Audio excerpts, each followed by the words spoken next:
Dear delegates, we're about to begin. If you could please take your seats. The day 2 of the high-level segment is about to begin. Could you please take your seats? Thank you.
all the distinguished heads of state and government, delegates, honored guests, I now open the joint third meeting of Cop29, third meeting of CMP19, and third meeting of CMA6.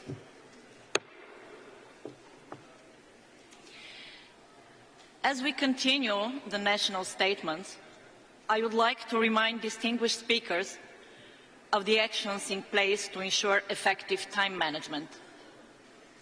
There is a 3-minute time limit for statements during the high-level segment. Statements should be as concise as possible, noting that full text of the official statements will be made available on the UNFCCC website. And finally, please note that heads of state or government who are not in the plenary at the time for delivery of their statements will be scheduled to speak at the end of all statements of the same category. Dear distinguished heads of state and government, delegates, ladies and gentlemen, honored guests, let us begin.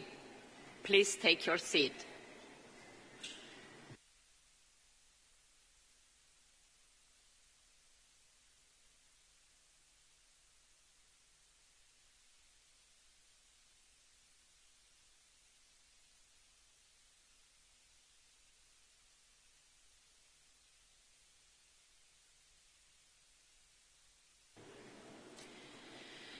It is my pleasure to welcome Her Excellency Ms. Shaina Ansari Hamedani, Vice President of the Islamic Republic of Iran.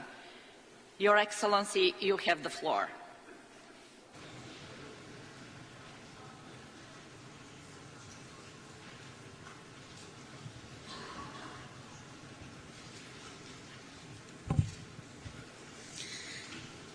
In the name of God, Mr. Chairman, Executive Secretary, honorable leaders and representatives, ladies and gentlemen. First, I would like to express my gratitude to the government and the people of Azerbaijan for hosting COP29, which would provide an opportunity for inclusive actions with the principle of common but differentiated responsibilities to address global crises and challenges arising from climate change. The national sovereignty and priorities are key to address the global climate change challenges and to transform the global energy system. The continent should have equal access to the technologies, knowledge, investment, and nuclear energy in order to increase the share of clean and renewable energy for achieving this goal. Therefore, illegal unilateral sanctions should not impede the efforts of member states in their strives. The illegal unilateral sanctions limits the ability of member countries to access and utilize global financial resources and to develop technology-based equipment. Until these sanctions are completely lifted, expecting adherence to environmental objectives of the Convention is unjustified and irrational. Therefore, I call upon all the member states to condemn these political measures and act on removing these restrictions. Ladies and gentlemen, Iran has taken numerous measures to address climate change threats with further initiatives underway. These include the issuance of general policies related to climate change management and green economy expansion by the highest authority in our country, as well as the inclusion of a national climate change management plan in the country's 7th five-year development plan.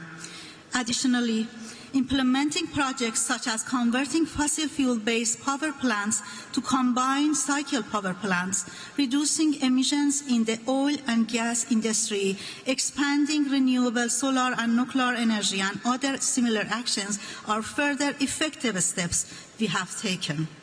Mr. Chairman, We, the member states of the United Nations, have gathered here to address environmental challenges on our planet and to work together to reduce human suffering. But how can we achieve this goal when, in the past year alone, more than 43,000 people, more than half of whom were women, children, and infants, have been killed by the occupying Zionist regime? This is in addition to the recent casualties resulting from the regime's brutal attacks. Who can witness the environmental destruction in the occupied territories and deny its impact on regional and trans-regional climate change?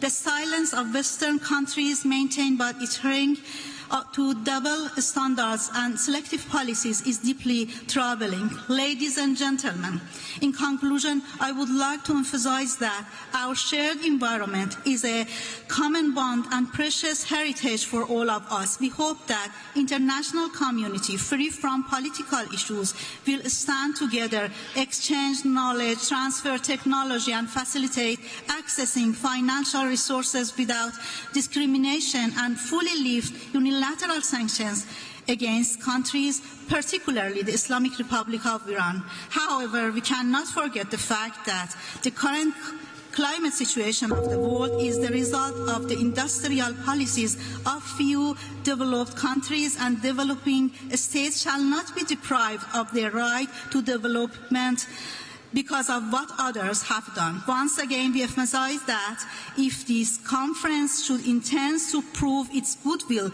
in striving for a better future for all, while persisting on avoiding double standards to achieve meaningful actions by all countries to achieve these goals. Thank you.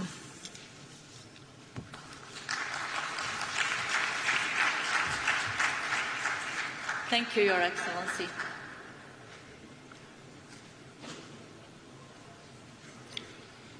It is my pleasure to welcome now His Excellency Mr. Joseph Ondaut Ber, Vice President of Gabon. Your Excellency, you have the floor.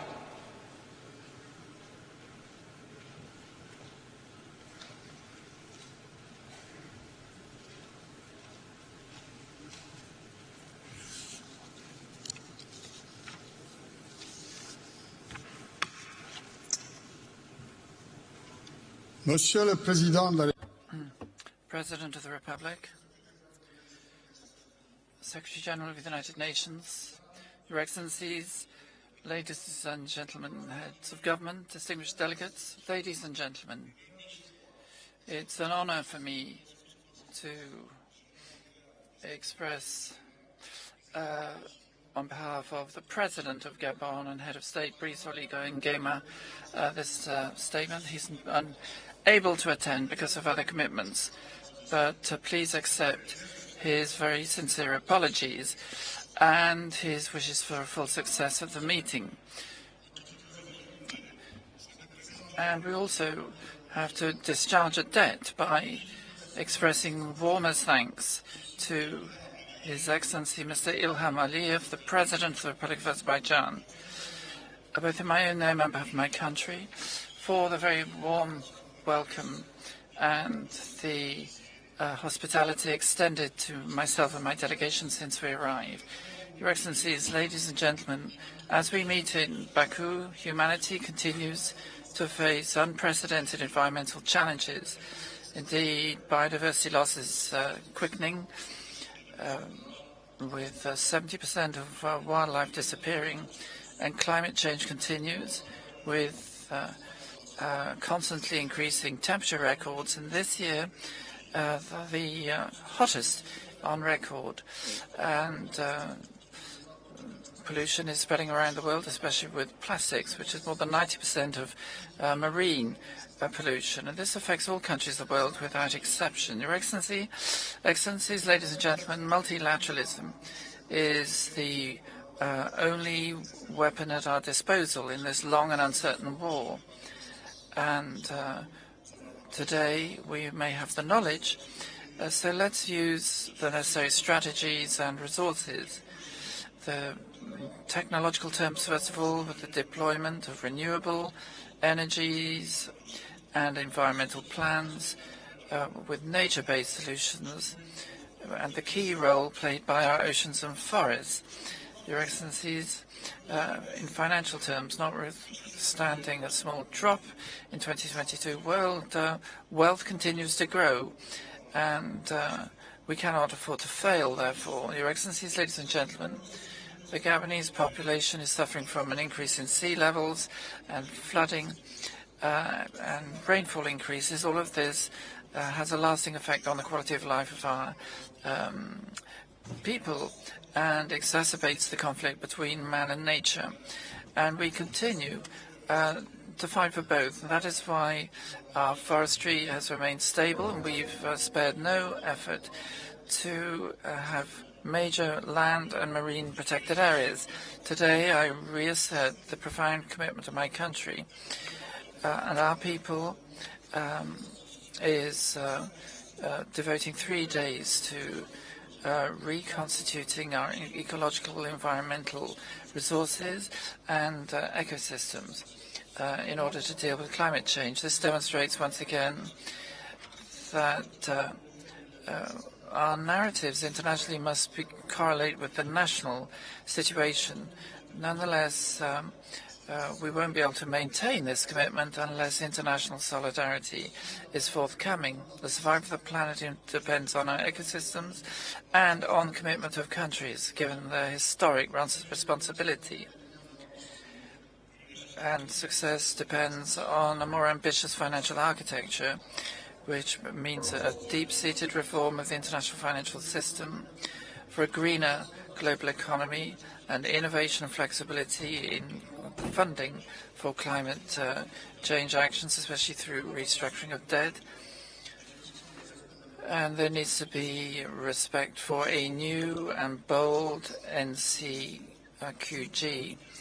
Your Excellencies, climate change requires collective action based on trust, fairness and shared responsibilities. Hence, our conviction that we need to go beyond our own interests to give humanity the chance again to show its greatness in the face of global crisis. Thank you. Thank you, Your Excellency.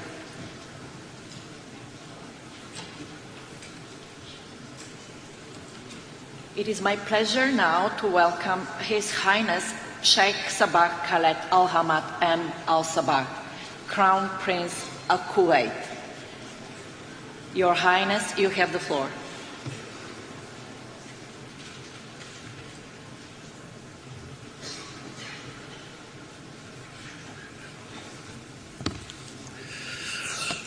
Bismillah ar-Rahman ar-Rahim.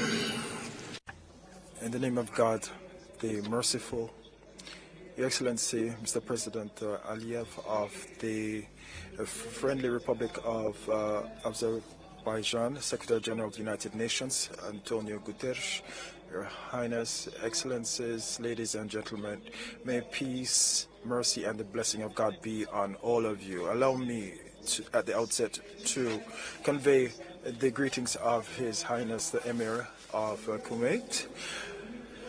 May God be with him and protect him. I would also like to convey his wishes for the success of the 29th COP. I'm also pleased to say how grateful we are to the Friendly Republic of Azerbaijan for their exemplary organization of this conference.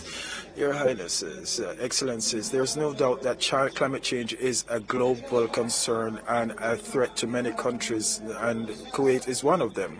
Indeed, the effects of climate change are showing up in more and more blatant ways, in tangible and accelerated ways. We're seeing a rise in temperature and dust storms, and because of the lack of rain. And these are all phenomena that are impacting the daily lives of our people. And it is in this perspective that Kuwait is aiming for environmental sustainability, and we will be keeping all our commitments under all our agreements, including Kyoto. And through our projects at the national level, this is guaranteed. And within the framework of the Paris Agreement, we will be supporting the two initiatives. That is, they call for a truce, and we invite developed countries to abide by their commitments under the Framework Convention and to offer financial and technical support to LDCs and developing countries and to help them to develop their capacity. This is essential to help them to tackle the effects of climate change and to also implement their nationally determined contributions. Madam Chair, we have the Arab Economic Development Fund managed by Kuwait, and we will spare no effort to support developing countries and support projects to tackle climate change. And in this regard, we have granted over 100 projects, financed for over 100 projects, and by 2050, we will be aligning our economic growth based on a net zero target, and we will step up our resilience to climate change and try to achieve net zero by 2060. This will be through several strategic projects to reduce carbon in all sectors, and we also will be implementing clean energy. We also have the ambition of using 50% of solar energy by 2050 in the electricity sector. And we also are planning to have low carbon energies and technology implemented and to promote sustainable energy. Our objective is to reduce greenhouse gas emissions by 80%. And to do so by 2040. It is our hope that our efforts, along with other countries, will help us all achieve a prosperous future that will be for the benefit of each and every one of us. Thank you.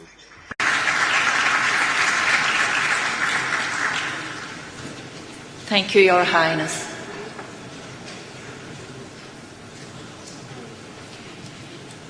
It is my pleasure to welcome His Eminence Cardinal Pietro Parolin, Secretary of State of the Holy See. Your Eminence, you have the floor.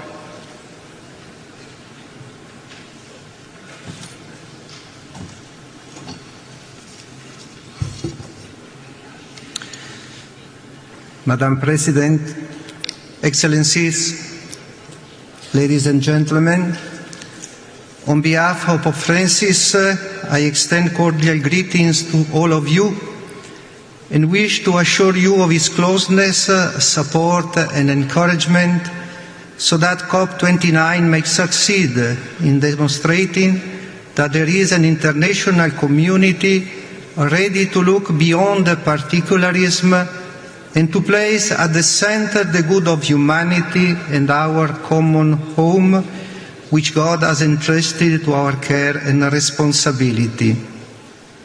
Efforts should be made in particular to find solutions that do not further undermine the development and adaptive capacity of many countries that are already burdened with crippling economic debt.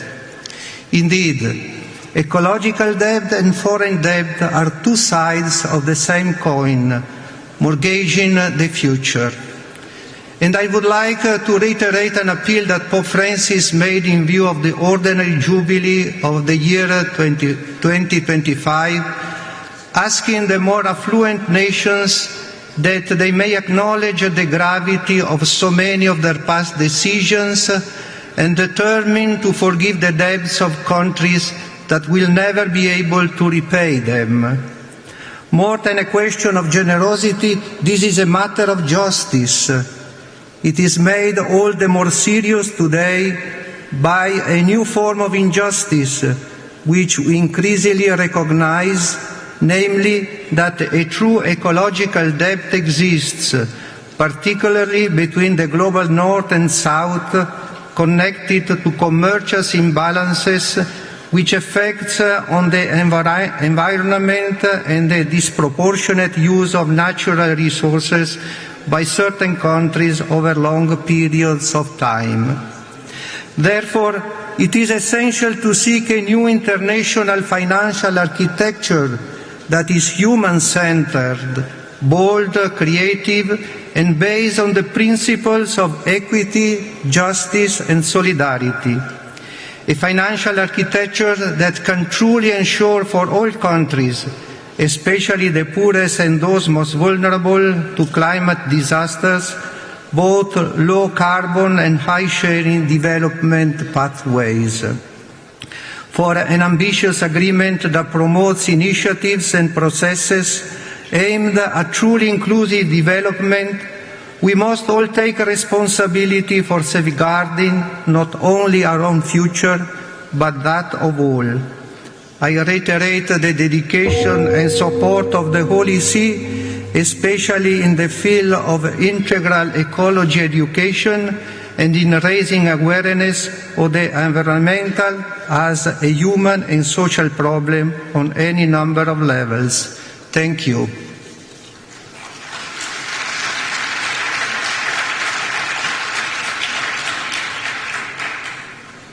Thank you, Your Eminence. And it is my pleasure now to welcome His Excellency Mr. Andrej Plenković, Prime Minister of Croatia. Your Excellency, you have the floor.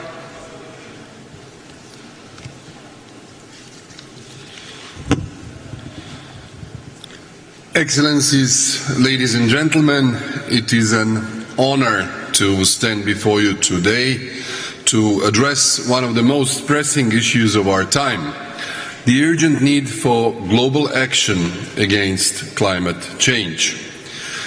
Our future depends on how boldly we act today. Croatia is committed to decarbonizing its energy system and accelerating its green transition.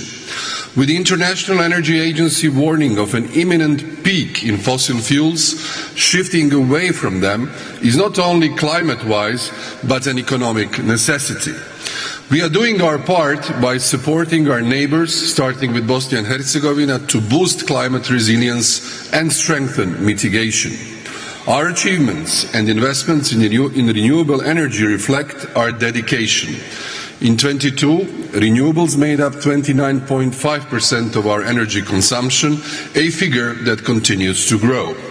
With projects like green hydrogen and geothermal development, we aim for 42.5% renewables by 2030. To manage intermittency sustainability, investment in pumped storage hydropower is crucial, and Croatia has strong potential in this area. Our efforts show that economic growth and environmental responsibility can coexist. Croatia has decoupled its strong growth from CO2 emissions, maintaining a carbon footprint well below the EU average.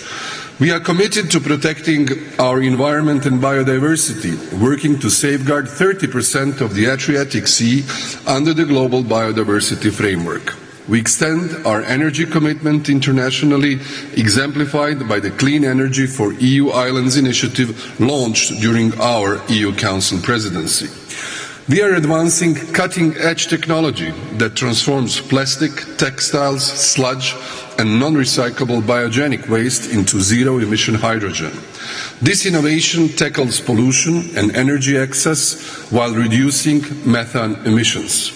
Another crucial area in addressing climate change and adapting it to its impacts is improving energy efficiency in housing. Residential energy use remains a major source of greenhouse emissions and energy consumption, requiring much greater efforts. At Cop29, financial considerations are critical, but our most valuable resource is time. We must act now. Croatia is pushing for carbon neutrality, expediting solar and wind energy deployment with an environmental vulnerability map, and turning commitments into tangible action. Sustainable development must integrate environmental, social and economic dimensions. We rank 8th among 193 UN countries for sustainable development goals, achieving 3.6 GDP growth and proving that green growth is possible. We are embedding sustainability into our financial frameworks to drive our green and digital transition. At this COP, setting an inclusive climate finance target that addresses developing countries' needs and attracts investments is vital. Over the past year, catastrophic floods in Spain, Bosnia and Herzegovina, as well as in southern Croatia, have shown the devastating impact of rising temperatures. The Mediterranean, one of the most vulnerable regions, calls for urgent action. We welcome the establishment of a dedicated Mediterranean portfolio in the upcoming European Commission, led by Croatian Commissioner Madame Šuica. This initiative will strengthen EU coordination in the region, particularly in addressing climate change and its impact. We must act now to protect our people, economies and natural habitats. Croatia stands committed to a global vision of a sustainable, resilient future. Together, we must transform our ambitions into reality for the generations to come. Thank you.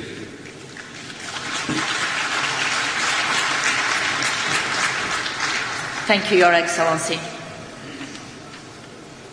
And it is my pleasure now to welcome His Excellency Mr. Petr Fiala, Prime Minister of Czechia. Your Excellency, you have the floor. Mr. President, Excellencies, ladies and gentlemen, first of all, I would like to thank the President and people of Azerbaijan for hosting this important conference. Climate change is a serious danger for all of us. We see its devastating impact everywhere in the world. There are floods in Europe, hurricanes in America, landslides in Asia, and drought in Africa. It can increase some of our biggest challenges like health, poverty, and hunger. We all know the risks, but we also know how difficult it is to move from words to action. I am proud that my country, Czech Republic, has made some good progress. Since 1990, our carbon dioxide emissions are down by more than a third.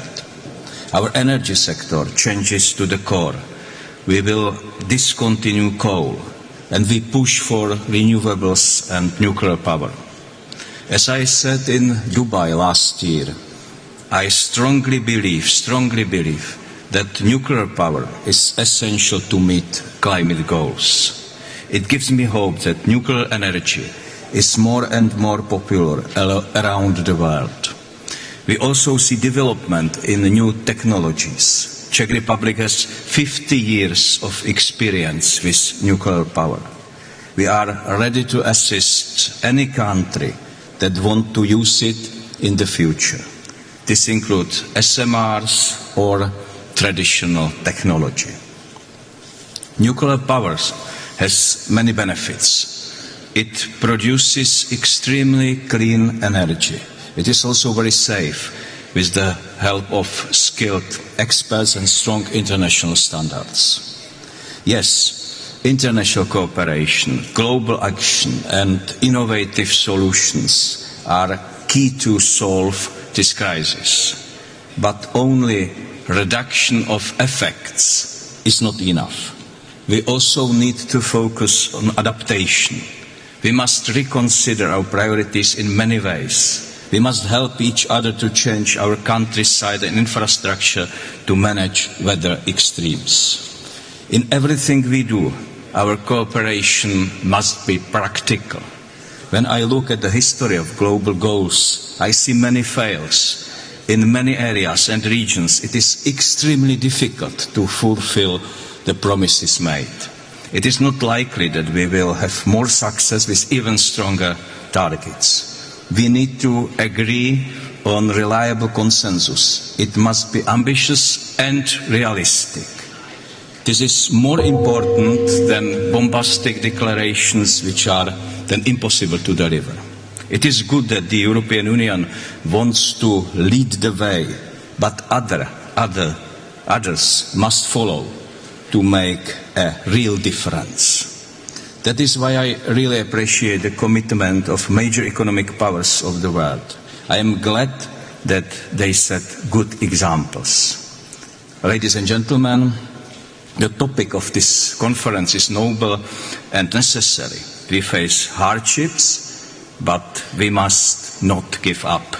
My country, the Czech Republic, is ready to do its part in cooperation with the international community to build and keep peace, to prevent suffering, and to increase chances for good life for all. Thank you for your attention.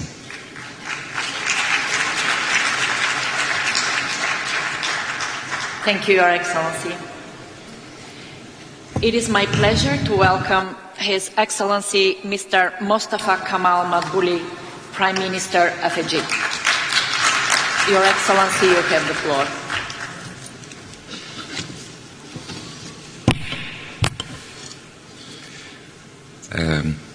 أصحاب الفخامة والسعادة قادة الدول والحكومات. Your Excellencies, Majesties, Heads of State and Government, Ministers, ladies and gentlemen, may I begin by conveying to you greetings from His Excellency President Abdel Fattah el-Sisi, the President of Egypt, who entrusted me with representing him here, giving me the honor of representing Egypt at this COP. And I would like to avail myself of this opportunity to greet His Excellency President Ilham Aliyev, the President of Azerbaijan, and I would like to wish our proceedings every success. And I'm confident we will achieve positive and constructive results at the end of this conference. The holding of this conference is marked by grave events which are deeply troubling, and major challenges which have led to loss of life and which pose huge difficulties. And Egypt calls for concentration on implementation in dealing with the climate crisis and catching up the delays in dispensing finance for loss and damage, especially countries that are deprived of technology and knowledge and who need capacity development in order to avoid loss of human life. Egypt has unstintingly called for strengthening the principle of solidarity and consensus and negotiation that take into account the differences among countries and disparities, as recalled in the Paris Agreement. Moreover, we have launched the Sharm el-Sheikh platform. This conference is an additional opportunity now to strengthen efforts for implementation pursuant to the Paris Agreement, and it therefore behoves us to guarantee funding for the developing countries, because when it comes to the African continent, we see that some 5% of its GDP is taken up by dealing with climate change. Egypt, ladies and gentlemen, seeks to ensure that there is an overall national process which takes into account environmental aspects. And we've launched a strategic initiative for 2030 and green transformation projects, as well as projects based on strengthening partnerships for producing renewable sources, so that by 2030 it amounts to 48%. Egypt has launched a national platform and project,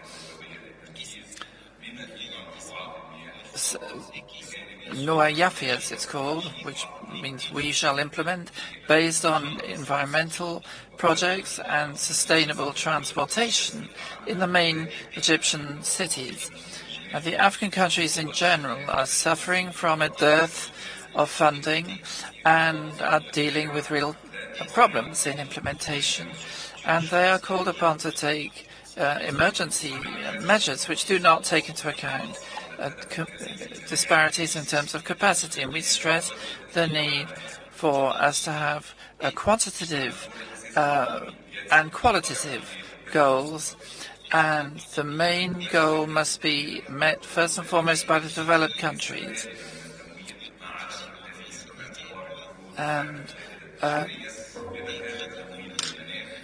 customary loans should be replaced by contingency funding to take into account the real conditions for dealing with climate change in the countries. There's also a need to tackle the shortage of funding when it comes to implementation.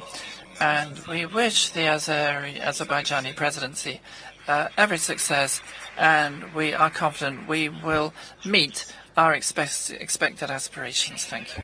Your Excellency. And it is my pleasure now to welcome His Excellency Mr. Kyriakos Mitsotakis, Prime Minister of Greece. Your Excellency, you have the floor.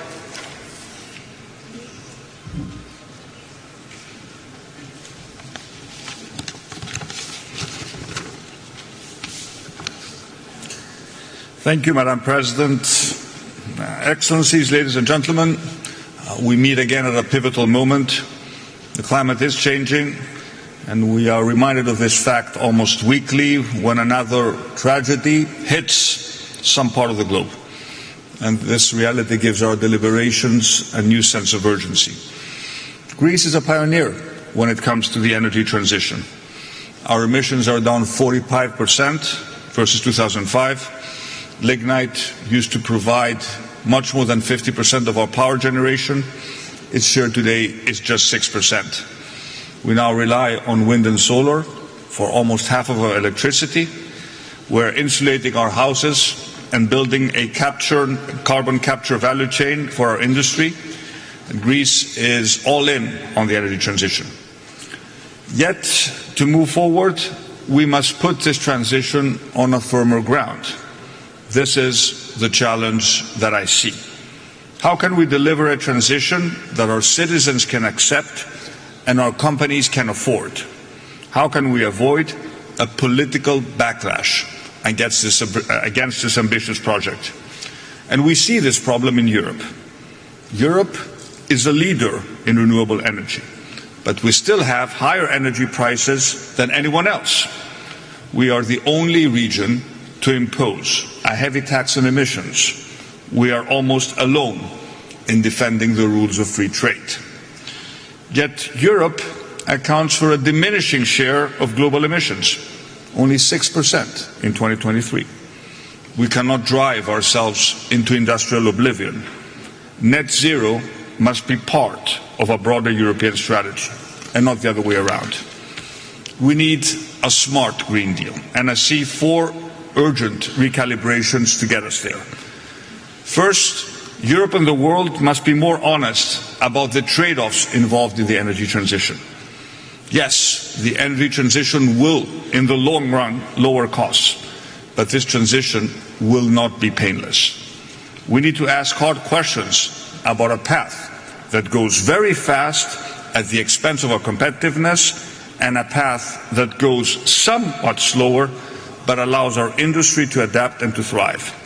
It is our responsibility to weigh these trade-offs carefully, not to whisk them away. Second, Europe needs a regulatory reset. We spend way too much on targets that in truth get limited scrutiny and enjoy limited legitimacy. We learned this lesson when we tried to bring the transition to our farmers. We cannot micromanage this transition. Each country must choose its own ambitious path.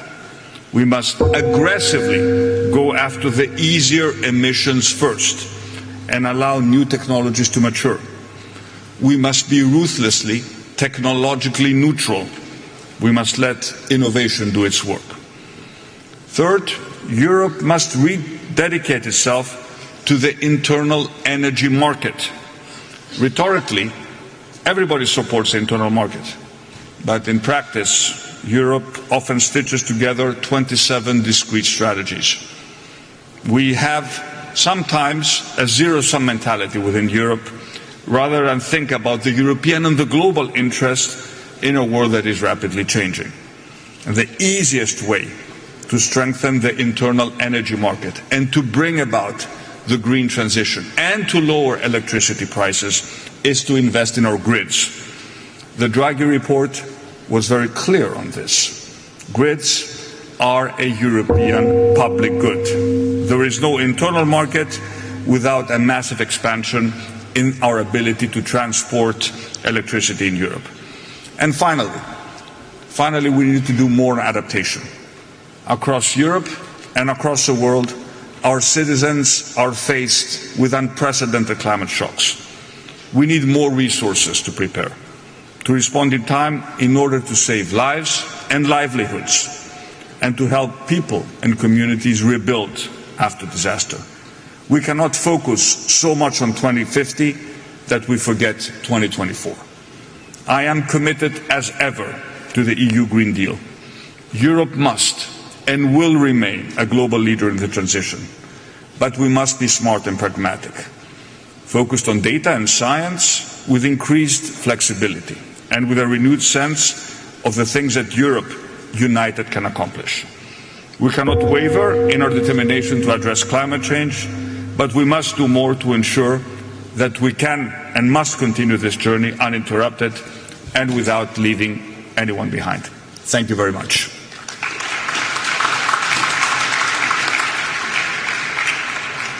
Thank you, Your Excellency. It is my pleasure to welcome Her Excellency Ms. Giorgia Meloni, Prime Minister of Italy.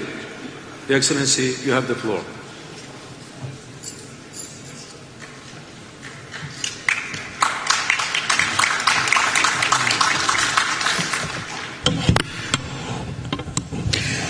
Well, dear colleagues, this summit, for which I thank Azerbaijani's presidency, is called upon to contribute further momentum to the effort to limit the global temperature increase to within 1.5 degrees.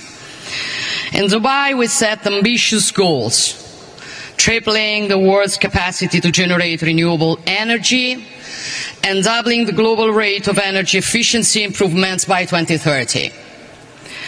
Reaching this goal requires everyone's cooperation, starting with the major emitters of greenhouse gases and adequate financial support. During this conference, we will work to adopt the new climate finance target. Reaching a valuable compromise requires sharing responsibilities and overcoming divisions between developed nations and emerging and developing economies.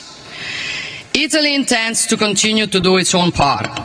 We are already allocating a large amount of the more than €4 billion budget of our climate fund to Africa, and we will continue to support initiatives such as the Green Climate Fund and the Loss and Damage Fund, as well as continue to promote the involvement of multilateral development banks. But it is equally a priority that the decarbonization takes into consideration our production and social systems sustainability. We must protect nature with man at its core. An approach that is too ideological and not pragmatic on this matter risks taking us off the road to success. Technology neutrality is the right approach, as currently there is no single alternative to fossil fuel supply. We must have a realistic global outlook. The world population will reach 8.5 billion by 2030, and global GDP will double in the next decade. This will boost energy consumption, also considering the increasing demand for artificial intelligence development. We need a balanced energy mix to enhance the transition process. We must use all available technologies, not only renewables, but also gas, biofuels, hydrogen, CO2 capture, and in future nuclear fusion, which could produce clean, safe, and limitless energy. Italy is at the forefront on nuclear fusion. In the framework of our G7 presidency, we organized the first meeting of the World Fusion Energy Group, sponsored by the International Atomic Energy Agency.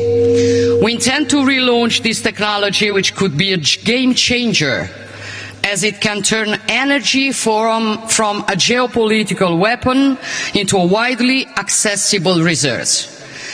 And then let's work for a new energy diplomacy to multiply opportunities for cooperation between the global north and the global south. Our destinies are interconnected, and from energy connections we can draw great opportunities.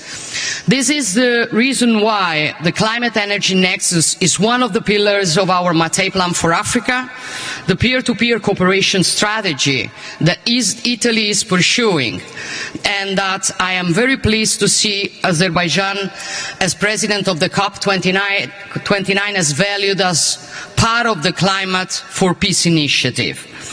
Under the Italian presidency, the G7 has promoted new and concrete initiatives such as Energy for Growth in Africa to develop infrastructure for green energy production and distribution, and the Adaptation Accelerator Hub to support the world's most vulnerable nations in their climate change adaptation and mitigation efforts. So, dear colleagues, like any COP, it is up to us to determine whether this will be a success or a failure. We know that we may not personally benefit from the results of the efforts that we are making, but this is not the important thing. I'm a mother, and as a mother, nothing gives me more satisfaction than when I work for policies that will enable my daughter and her generation to live in a better place. So, as William James would say, act as if what you do makes a difference, for it makes it. Thank you.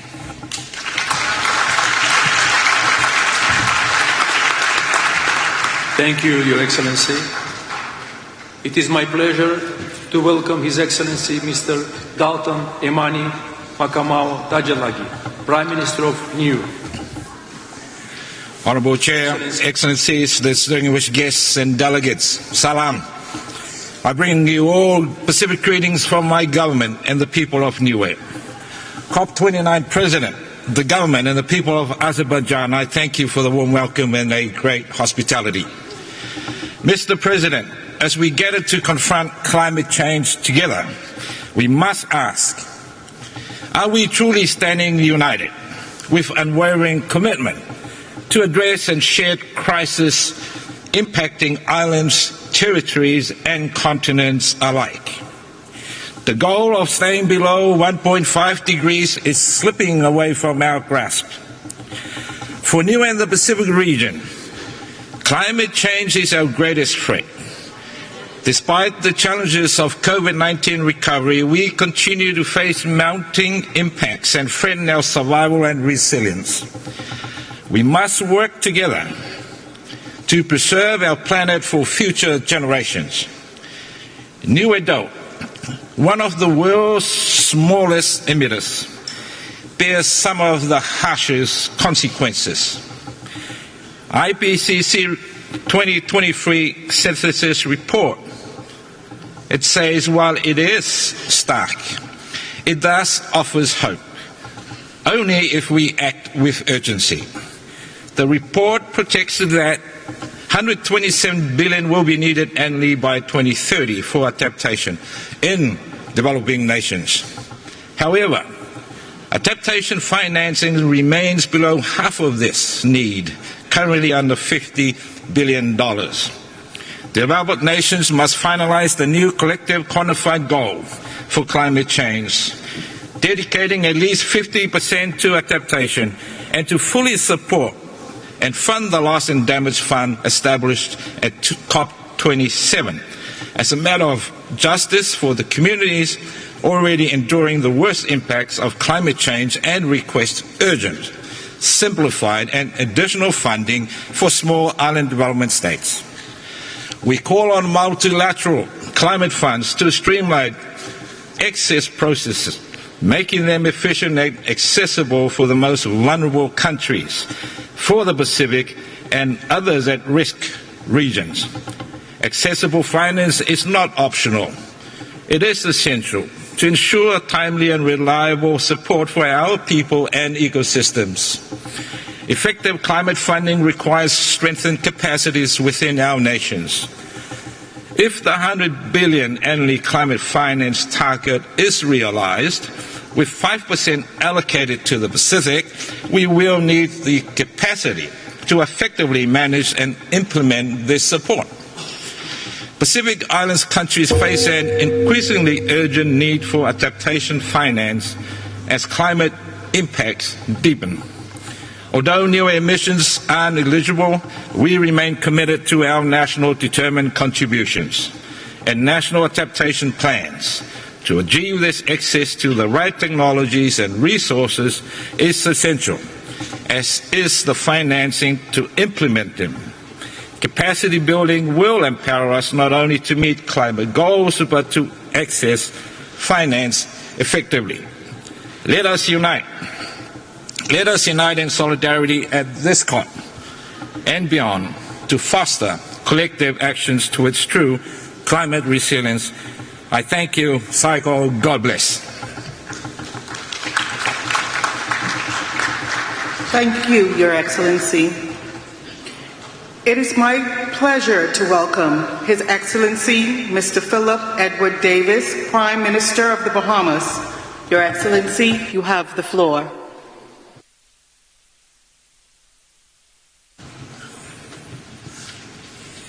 Thank you very much. May I begin by expressing my thanks to the President and people of Azerbaijan for the warm welcome and gracious hospitality bestowed on us. We wish you peace and prosperity. Your Excellencies, this past year has been the hottest in recorded history. For the first time, for more than 12 months, global temperatures have exceeded the warming threshold of 1.5 degrees Celsius. We are dangerously close to a line beyond which there is no return, a line that separates the world as we know it from a world that will be unrecognizable. Our choice today will either be remembered as the moment we step forward together or as the instant we allow the world to slip from our grasp. How will they judge us? Will they say we were too timid, too divided to say what we had the power to protect? Already the catastrophic climate events witnessed around the world have led to major loss of life, property, infrastructure. And yet we persist in responding to these events as though they are merely unfortunate, isolated, and national. I ask you to look beyond borders, beyond flags. The fires that devour your forests, the hurricanes that shatter our homes are not distant misfortunes, but shared tragedies. What we endure, you endure. What we lose, you lose. And if we fail to act, it will be our children and grandchildren who bear the burden, their dreams reduced to memories of what could have been because of what we have saved. This is the fundamental principle underpinning this United Nations framework. None of us can achieve a solution by acting on our own, and none of us can escape the obligation to act in the best interest of ourselves and each other. Our survival is in our hands, and hope lies not in waiting, but in moving forward with the fierce determination to secure a future that humanity deserves. In order to protect that shared interest, now and into the future, urgent, serious action is needed to reduce carbon emissions. We know this. We know this. A continuation of current practices will lead to catastrophic rise in temperature of up to 3.1 degrees Celsius above pre-industrial levels. The current nationally determined commitments made for 2030 are not being met. Even if they were, we would still face a rise in temperature of 2.6 degrees Celsius or more. It is still technically possible to meet the goal of 1.5 degrees Celsius, but only if there is a G20-led massive global mobilization to cut all greenhouse gas emissions, as they are responsible for 80% of all carbon emissions. It is possible, but they would need to act dramatically and decisively, and action would need to start today. In the face of all of this, we still refuse to give up, refuse to lose hope. We cannot accept that our survival is merely an option. And so, in the Bahamas, we continue to play our part. We continue to preserve and protect the forests of grasses in our seas, which are estimated to absorb more carbon than the Amazon rainforest. If the Amazon provides the lungs to the planet, our seagrasses are its hidden blue heart. We will continue our transition to sources of renewable energy, and we will continue to pioneer the use of blue carbon credits to support the architecture of international climate finance. We want to play our part, but alone we cannot succeed in any of it. We simply do not have the resources, and each hurricane, each climate disaster leaves us with even less. Your Excellencies, we must not forget this historic achievement of the Paris Agreement. In Article 9, the special circumstances of small island developing states and least developed countries were addressed in its climate finance provisions. The numbers paint a clear picture. Small island states have spent 18 times more in debt repayments than they have received in climate finance. Our special circumstances require more action, not less. These provisions must urgently now be fully operationalized, along with the other funding commitments previously made. Merely describing the circumstances is not enough. And even as we now approach the 11th hour of an agreement, we are deeply concerned that some of the parties now systematically seek to erase this fundamental provision of the Paris Agreement. The greatest challenge we face isn't just political will, it's political change. We are witnessing governments come to power that are retreating from climate commitments, dismissing the Paris Agreement, and turning inward. This isn't a crisis we can afford to address sporadically, nor is it a battle that can be won in isolated chapters, written and erased with every election. If we leave climate action to the whims of political cycles, our planet's future becomes precarious, very precarious. The climate crisis does not pause for elections or to accommodate the sway of changing political ideas or tides. It demands continuity, commitment, and most of all, solidarity. Excellencies, the world has found the ability to finance wars, the ability to mobilize against pandemics. Yet when it comes to addressing the most profound crisis of our time, the very survival of nations, where is that same ability?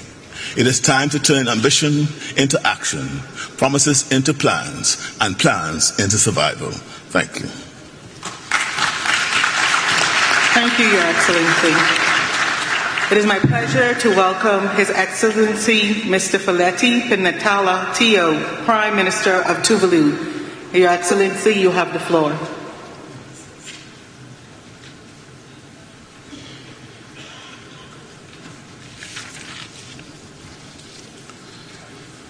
President of Cop29, Excellencies, ladies and gentlemen, with all protocols duly observed, let me first of all add my voice to the chorus of expression of gratitude and appreciation to our host, the government and people of Azerbaijan, for the sincerity and largesse of their hospitality. President, I am delighted and indeed honored to speak at this Leaders Summit for the first time as the Prime Minister of Tuvalu, a leader of a country that is not only one of the most vulnerable countries to the impact of climate change, but of a country that is also forecasted for more than 50% of its land territory to be regularly flooded by regular tidal surges in a matter of a mere 26 years' time, by 2050. So, President, I am acutely conscious and aware of the greenhouse emission trajectory we are on. We must therefore accelerate our climate action. This COP must be the COP that put us back on track to a 1.5 degree Celsius trajectory. And there is no time to waste. We must learn and respond appropriately to the lessons from the global stocktake.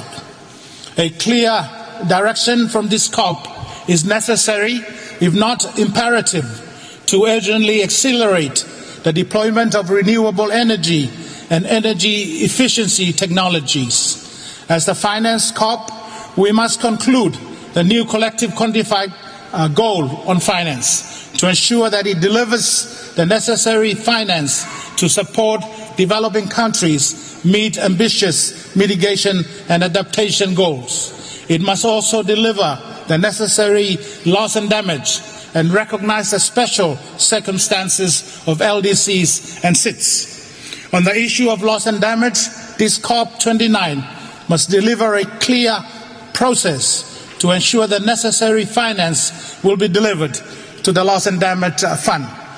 We call for a consultation process that will explore innovative sources of finance for the loss and damage fund. This COP must also deliver a clear set of decisions on Article 6 relating to carbon markets. We need decisions that provide us with the necessary transparency and regular reporting that will instill confidence and assurance that the system is working. President, we would also like to see clear progress on gender issues. Likewise, Tuvalu upholds the noble UN principle of not leaving anyone behind.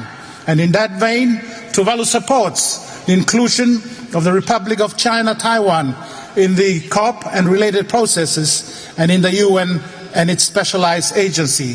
Tuvalu sincerely hope that this COP's concluding decisions will deliver a clear signal that the world is promptly phasing out fossil fuel. Because for Tuvalu and similarly placed country, there is simply no time to waste. I thank you, President. Thank you, Your Excellency. It is my pleasure to welcome His Excellency Mr. Gaston Alfonso Brown, Prime Minister of Antigua and Barbuda. Your Excellency, you have the floor.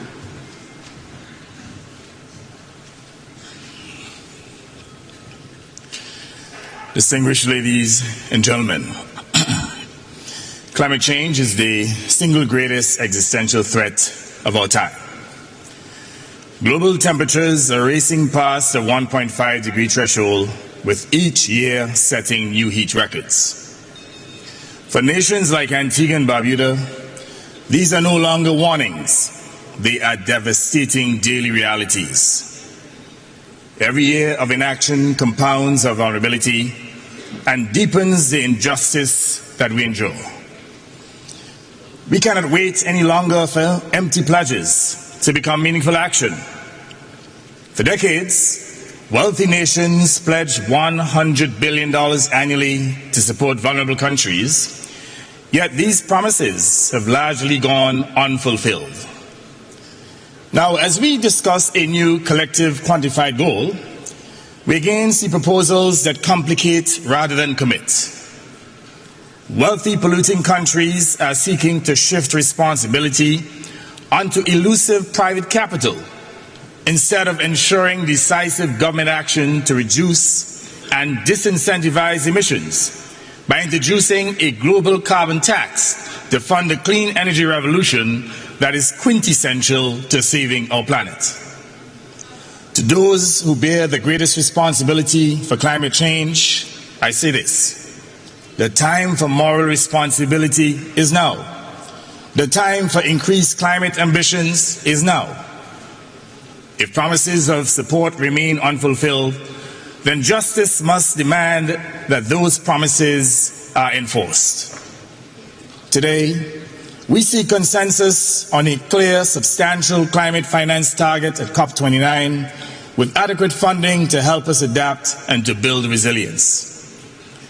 We're calling not for loans that deepen our debt burden, but for direct investments in the form of compensatory grants to build back more resilient infrastructure that were damaged repeatedly by catastrophic climate events. This financing must be equitable, accessible, and debt-free if we are to achieve climate justice. We cannot continue to hear the same promises as our islands suffer and descend into despair. In the absence of real action from those most responsible for climate change, vulnerable nations are turning to international law. That is why, with a favorable opinion from ITLAS, affirming the duty of states to protect the marine environment, we will appear before the ICJ in December in solidarity with Vanuatu as champions of their case. If voluntary pledges remain broken, then international law will be our pathway to justice. This is no longer a choice. It is a necessity when commitments go unmet. My small island bears a disproportionate burden in this crisis. Nonetheless, we're determined to utilize our limited resources to build resilience to climate extremities, for we are resolved to secure our nation and our future. This is why small island developing states adopted the Antigua and Barbuda agenda for SIDS, the ABAS, at the Fourth SIDS Conference in Antigua earlier this year.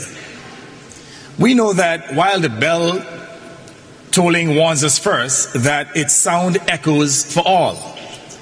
If vulnerable nations are abandoned today, tomorrow's toll will be universal.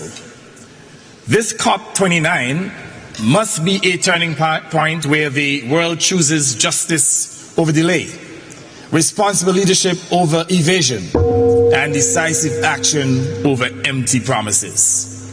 Mr. President, we urge that this be the year that promises are honored, because time is running out. Time is running out not just for small states, but time is running out for all of us. I thank you. Thank you, Your Excellency. It is now my pleasure to welcome His Excellency Mr. Muhammad Yunus, Chief Advisor of the Interim Government of Bangladesh. Your Excellency, you have the floor.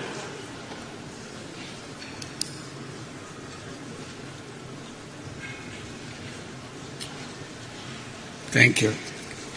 Mr. President and distinguished ladies and gentlemen, I seek your permission to present the climate catastrophe in a different perspective. This perspective will take us from fixing climate destruction to stopping the further carnage. It's a big task and raises big questions. I seek your indulgence to share with you my long-standing dream of creating a world of 3 zeros. Our civilization is at a grave risk as we continue to promote self-destructive values. We need to mobilize our intellectual, financial, and youth power to lay the foundation of a new civilization, a self-preserving and self-reinforcing civilization. We, the human inhabitants of this planet, are the cause of the destruction of the planet. We are doing it deliberately. We have chosen a lifestyle which works against the environment. We justify this with an economic framework which is considered as natural as the planetary system. That economic framework thrives on limitless consumption. In order to survive, we need to create another civilization, another culture, a counterculture which is based on a different lifestyle. It will be based on zero waste. It will limit consumption to essential needs, leaving no residual waste. This lifestyle will also be based on zero carbon, no fossil fuel, only renewables. This will be an economy based primarily on zero personal profit, or that is on social businesses. This business, social business, is defined as a non-dividend business addressed to solve social and environmental problems. It will facilitate entrepreneurship for the youth. Young people will get prepared through new education of entrepreneurship. Education of creating job seekers will be replaced by entrepreneurship-focused education. Safety of environment needs a new lifestyle. That lifestyle would not be imposed. It will be a choice. Young people will love that lifestyle as a matter of choice. Each young person will grow up as a 3-0 person. Zero net carbon emissions, zero wealth concentration, through building social businesses only, and zero unemployment by turning themselves into entrepreneurs. Each person will grow up as a 3-0 person and will remain a 3-0 person all his or her life. That will create the new civilization. It can be done. All we need to do is to accept a new lifestyle consistent with the safety of the planet and all who live on it. Today's generation of youth will do the rest. They love their planet. I hope you'll join me in this dream.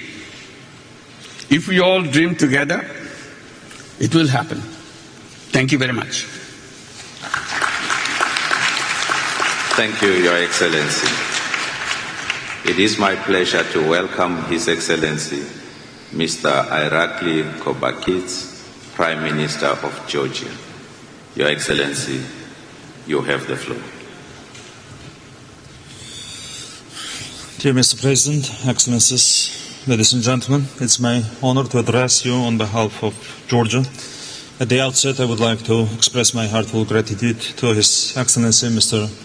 Ilham Aliyev, President of the Republic of Azerbaijan, His Excellency Mukhtar Babayev, Cop29 President-designate, as well as the government of the Republic of Azerbaijan for their generous hospitality and for making this conference in Baku an outstanding success. This event marks a significant milestone, as it is the first time that a country from the South Caucasus region is hosting the conference of the parties to the United Nations Framework Convention on Climate Change.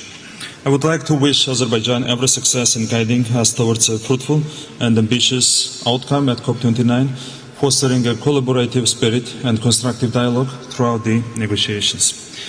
This conference comes at a critical juncture as climate change emerges as one of the most pressing challenges of our era, demanding the urgent global action and cooperation to confront its far-reaching consequences. Regrettably, along this journey, armed conflicts not only lead to profound humanitarian crisis, but also disrupt and slow the world's effort to combat climate change. Escalating impacts of climate change, including the rapid melting of glaciers and rising sea levels, are profoundly disrupting economies of the developing countries and jeopardizing the livelihoods of particularly vulnerable nations and communities. Regrettably, Georgia is no exception in facing harsh repercussions of climate change. In the recent years, acknowledgement of the links between human rights and the environment has greatly increased.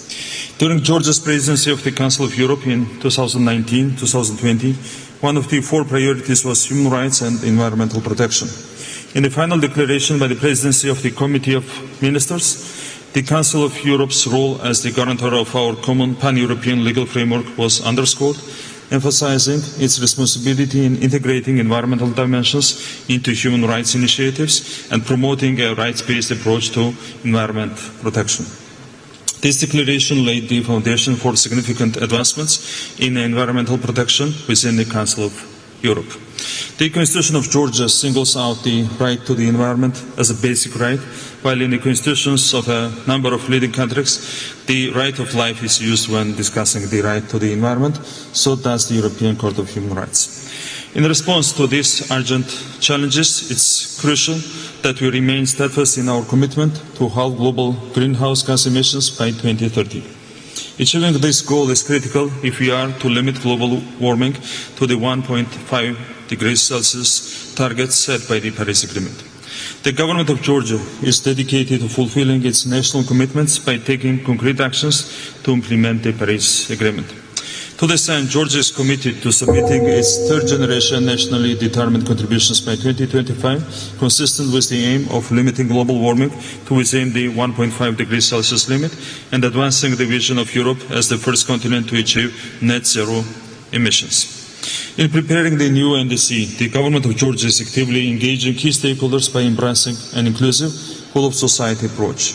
Regrettably, due to the ongoing illegal occupation of Georgia's Abkhazia and Skhinvali regions, the government is prevented from the possibility to implement similar measures in the mentioned regions, which consists of the 20% of Georgia's territories, with the aim to reduce harmful impacts of climate change and mitigate its implications. The outcome of the new collective quantified goal on climate finance will determine whether COP29 is viewed as a success. The ACQG must see a significant increase from the current $100 billion USD target and stimulate the alignment of global financial flows with the goals of the Paris Agreement. In this context, it's worth recalling that at COP28, it was acknowledged that developing countries would need close to $6 trillion USD by the end of this decade to efficiently address climate change.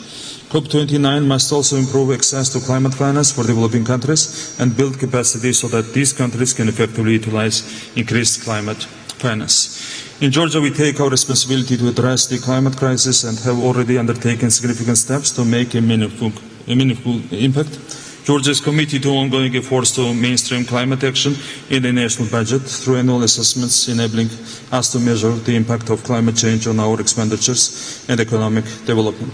This work identifies mitigation and adaptation costs and promotes partner collaboration, laying foundations for coordinating climate finance to enhance resilience and achieve NDC targets.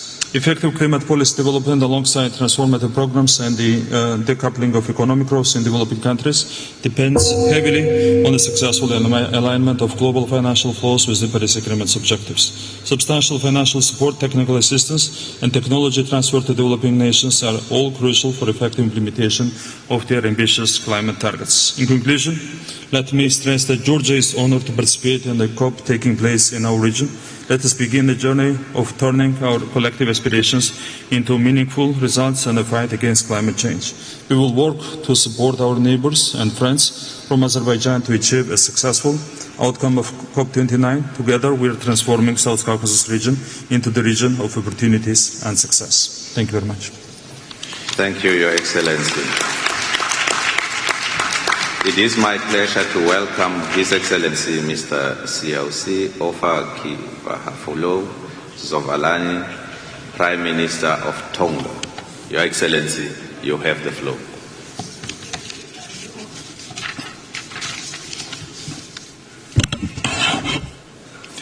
Excellencies, ladies and gentlemen, Maloilele, and I bring greetings from the Kingdom of Tonga. Mr. President, I congratulate you for assuming the presidency of COP29. My delegation assures you of our unwavering support as you lead us during this vital global climate summit. Climate change has been, is, and will be the most existential threat to Pacific Island nations, including Tonga. The recent findings from the IPCC and national climate assessments once more underscore this fact. Tonga witnesses a concerning increase in the intensity of tropical cyclones over the past decade. We lived through Category 5 systems in 2014, 2018, and 2020. Our sea level rise has risen at an alarming rate of 7.3 millimeters per year. And this surpasses by far the global average. In turn, this has led to severe coastal erosion, frequent flooding, and the loss of crucial infrastructure. The incursion of salt water into lands has damaged groundwater quality.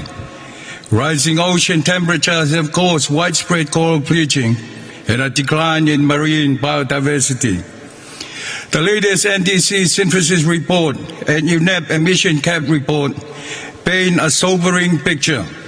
We are not on track to meet the Paris climate goal and keep the 1.5 degree temperature limit within reach. We must accelerate the phase-down of unabated coal use and phase out inefficient fossil fuel subsidies.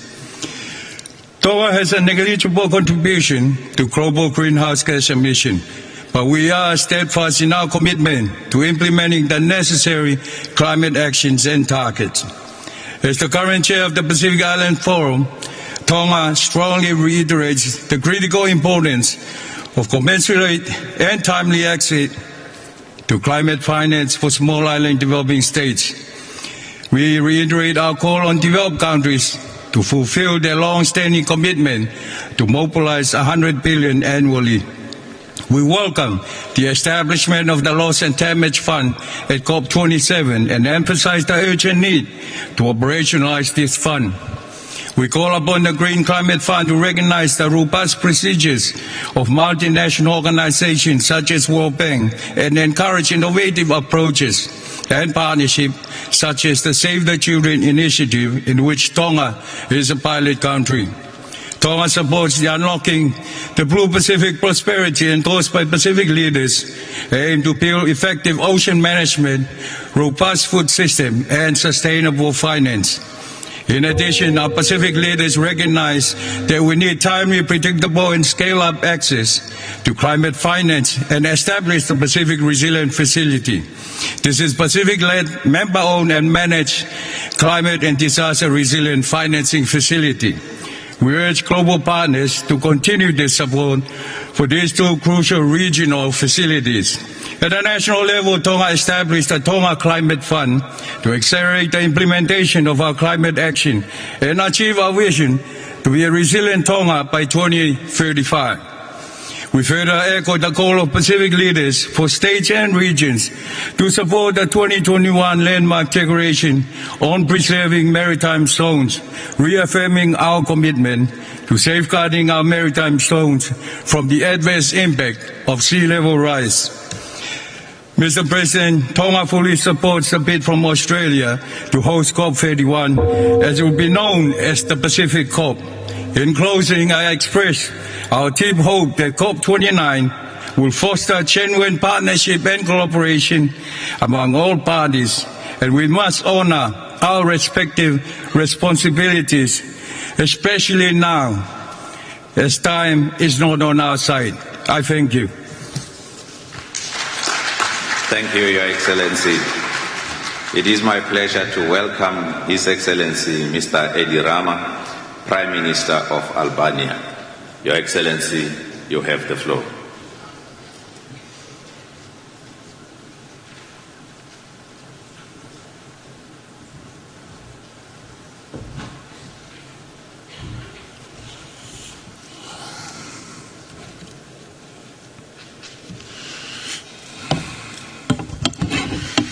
Well, I decided to leave aside my well-prepared speech because in the meantime, since yesterday, I was watching the silent TV screens in the Leaders' Lounge, where the organizers have thoughtfully added green plants above the comfortable coaches. People there eat, drink, meet, and take photos together, while images of voiceless speeches from leaders play on and on and on in the background. To me, this seems exactly like what happens in the real world every day. Life goes on with its old habits, and our speeches full of good words about fighting climate change change nothing. Worse, as the UN Secretary General emphasized yesterday, carbon emissions actually increased last year from previous COP to this COP instead of decreasing. And ambitious goals are once again postponed in a world increasingly confused and deeply divided. I come here from a little country in the middle of Europe, Albania, where we are proud to have 100% renewable energy production. But what does it mean for the future of the world if the biggest polluters continue business as usual? Far be it from me to lecture anyone. After all, we are used to being lectured, not to lecturing others. But my point is, what on earth are we doing in this gathering over and over and over. If there is no common political will on the horizon to go beyond words and unite for meaningful action.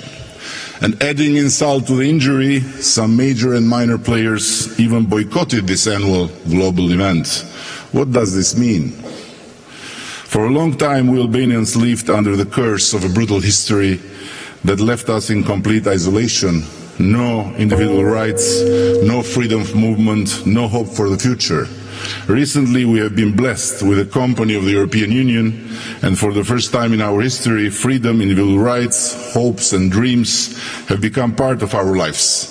But what is happening in Europe and around the world today doesn't leave much room for optimism. Though optimism is the only way of survival we Albanians know. And while my voiceless image plays on the silent TV screens of the beautiful lounge next to this room, I want to end by evoking here a story from Anas bin Malik, may Allah be pleased with him, and I'm a Catholic by the way, who narrated that the Prophet Muhammad, peace be upon him, said, if the day of judgment comes while one of you has a sapling in his hands, if he is able to plant it before it comes, let him plant it. Thank you very much. Thank you, Your Excellency. It is my pleasure to welcome His Excellency Mr. Patrice Emery Trovoada, Prime Minister of Sao Tome and Principe. Your Excellency, you have the floor.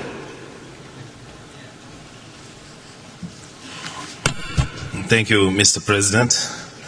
Excellencies, ladies and gentlemen, allow me first to express our gratitude to the Azerbaijani government for the perfect organization of this event at the utmost importance, which brings together world's leaders, civil society, governmental and multilateral organizations to reinforce the commitment to increase our ambition in reducing greenhouse gas emissions, to address climate finance, and how to turn key climate decisions into concrete action and solid plans.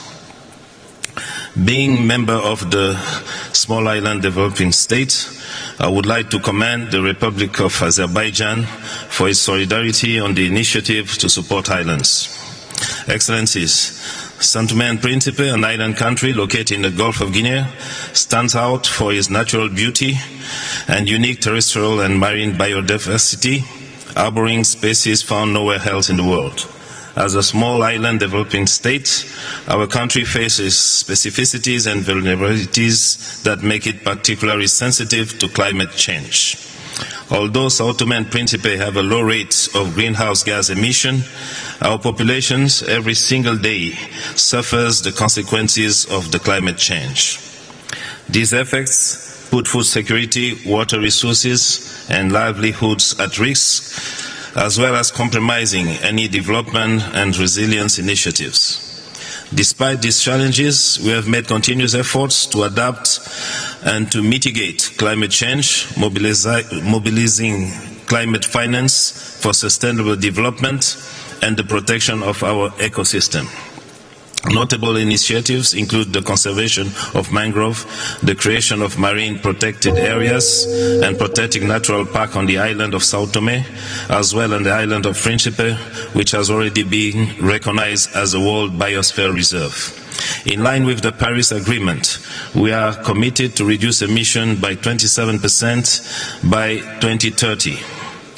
In 2023, starting with Portugal, we signed a memorandum to convert part of our bilateral debt into climate action, guaranteeing the preservation of natural capital, counting today for 5.3% of our total external debt. This kind of initiative could turn Sao Tome and Principe into a global example for how to reconcile debt relief and economic recovery with environmental protection. Today, at Cop29, once again, tirelessly, we call for more funding for renewable energy, carbon capture, and other green technologies for a rapid transition.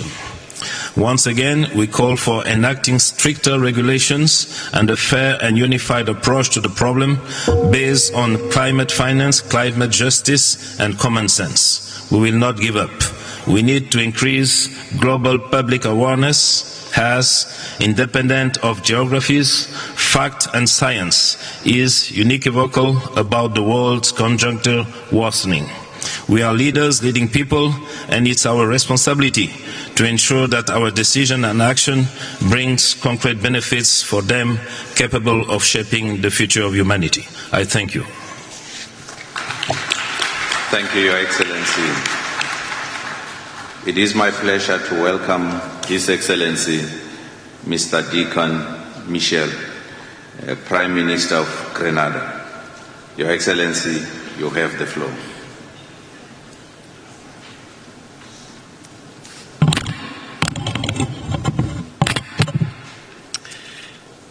Your Excellency, the President of Cop29, esteemed colleagues, distinguished leaders, I extend Grenada's appreciation to the COP presidency for its commitment to leading us through this pivotal moment in our shared climate journey.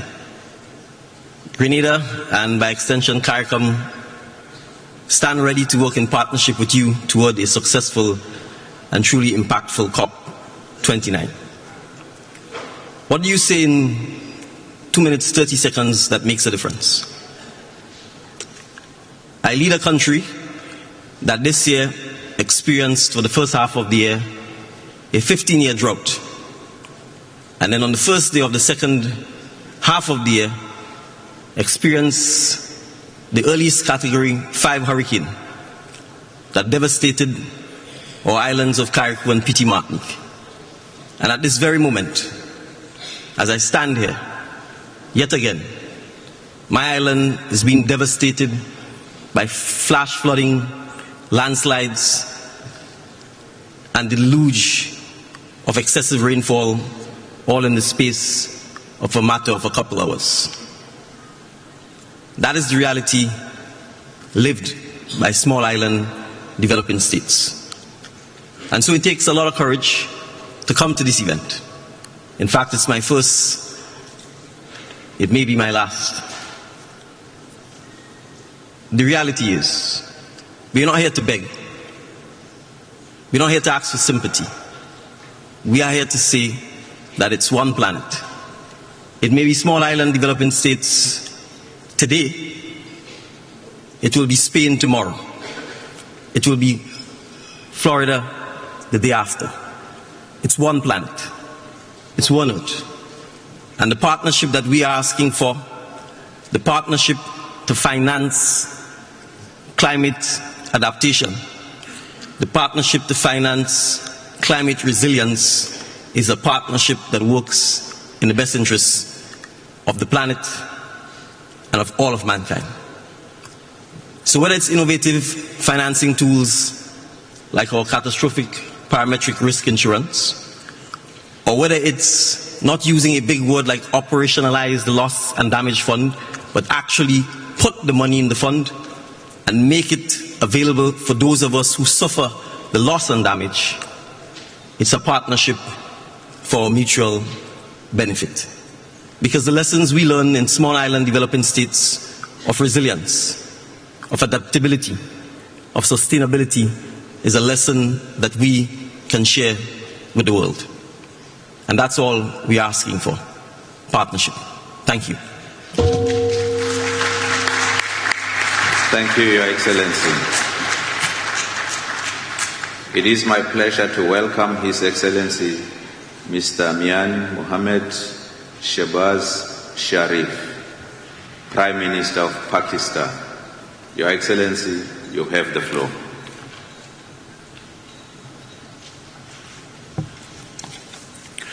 Bismillahirrahmanirrahim.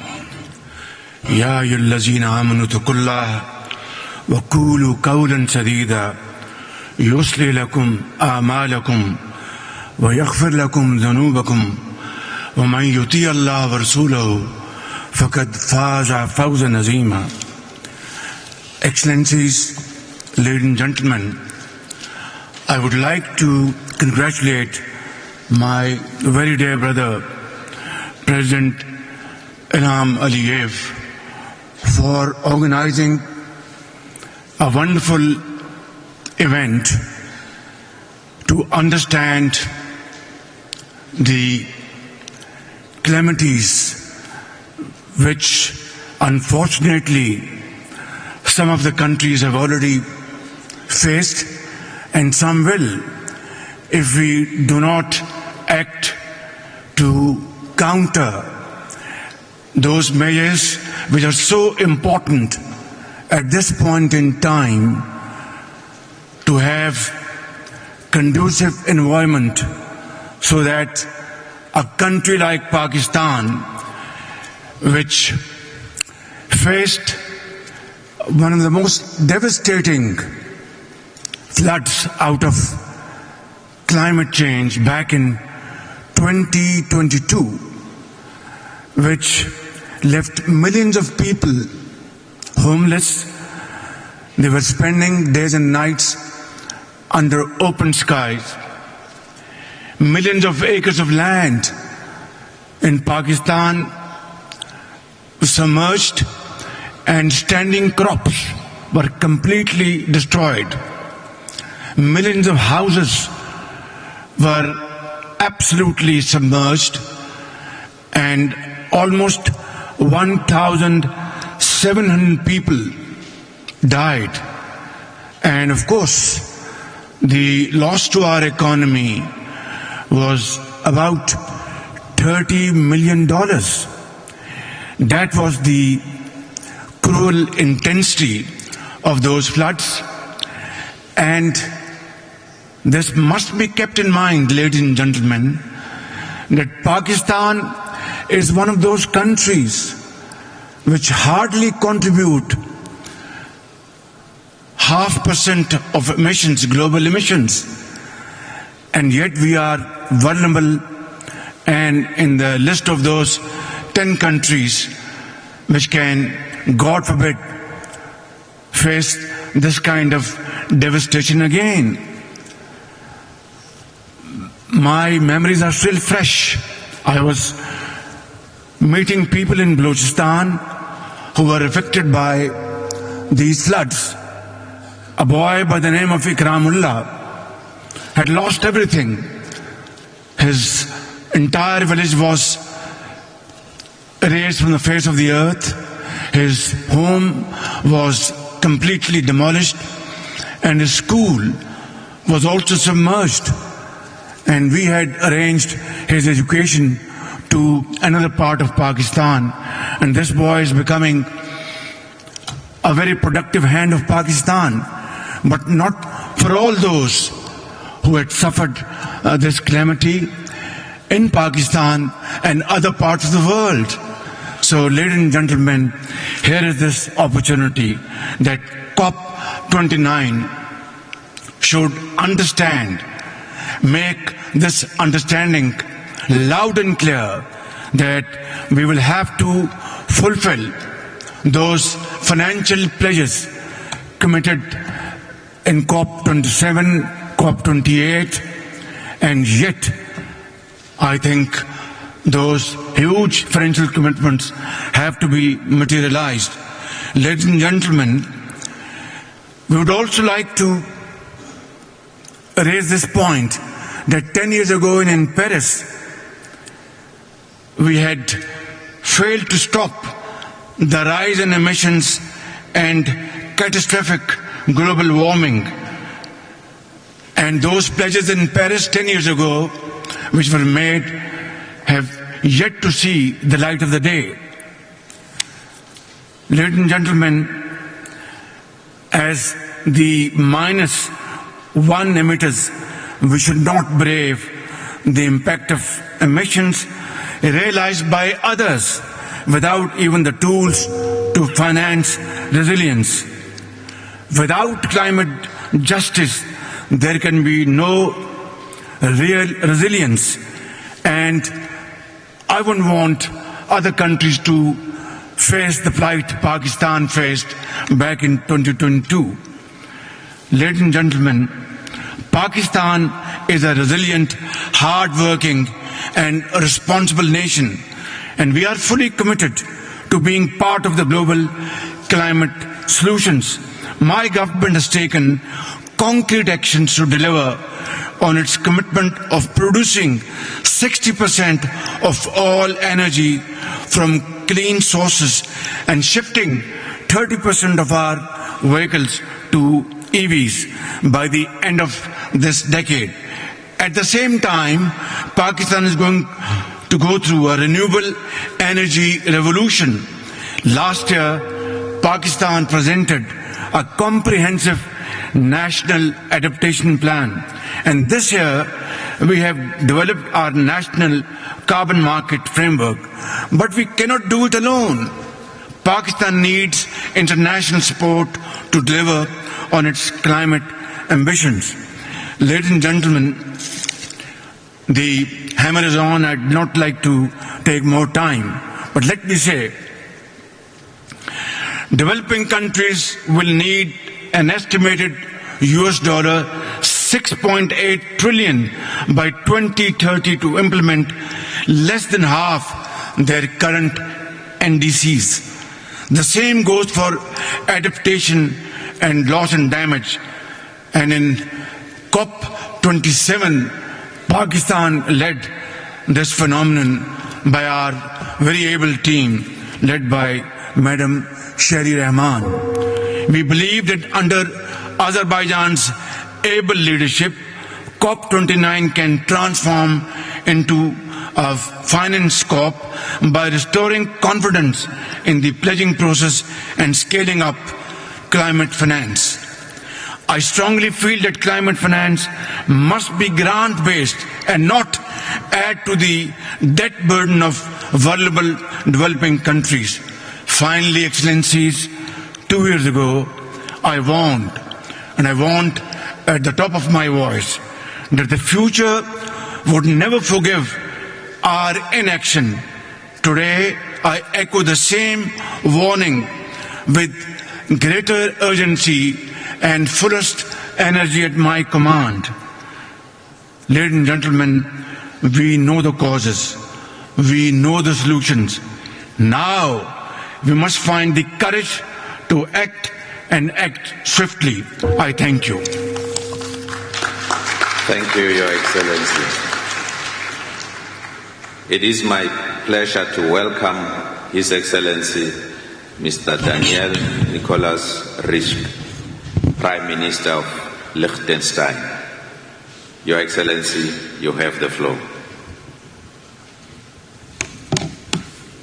Mr. President, Excellencies, dear leaders, let me start by thanking the Republic of Azerbaijan for its effort in the run-up to this Leaders' Summit and for hosting COP29 here in Baku.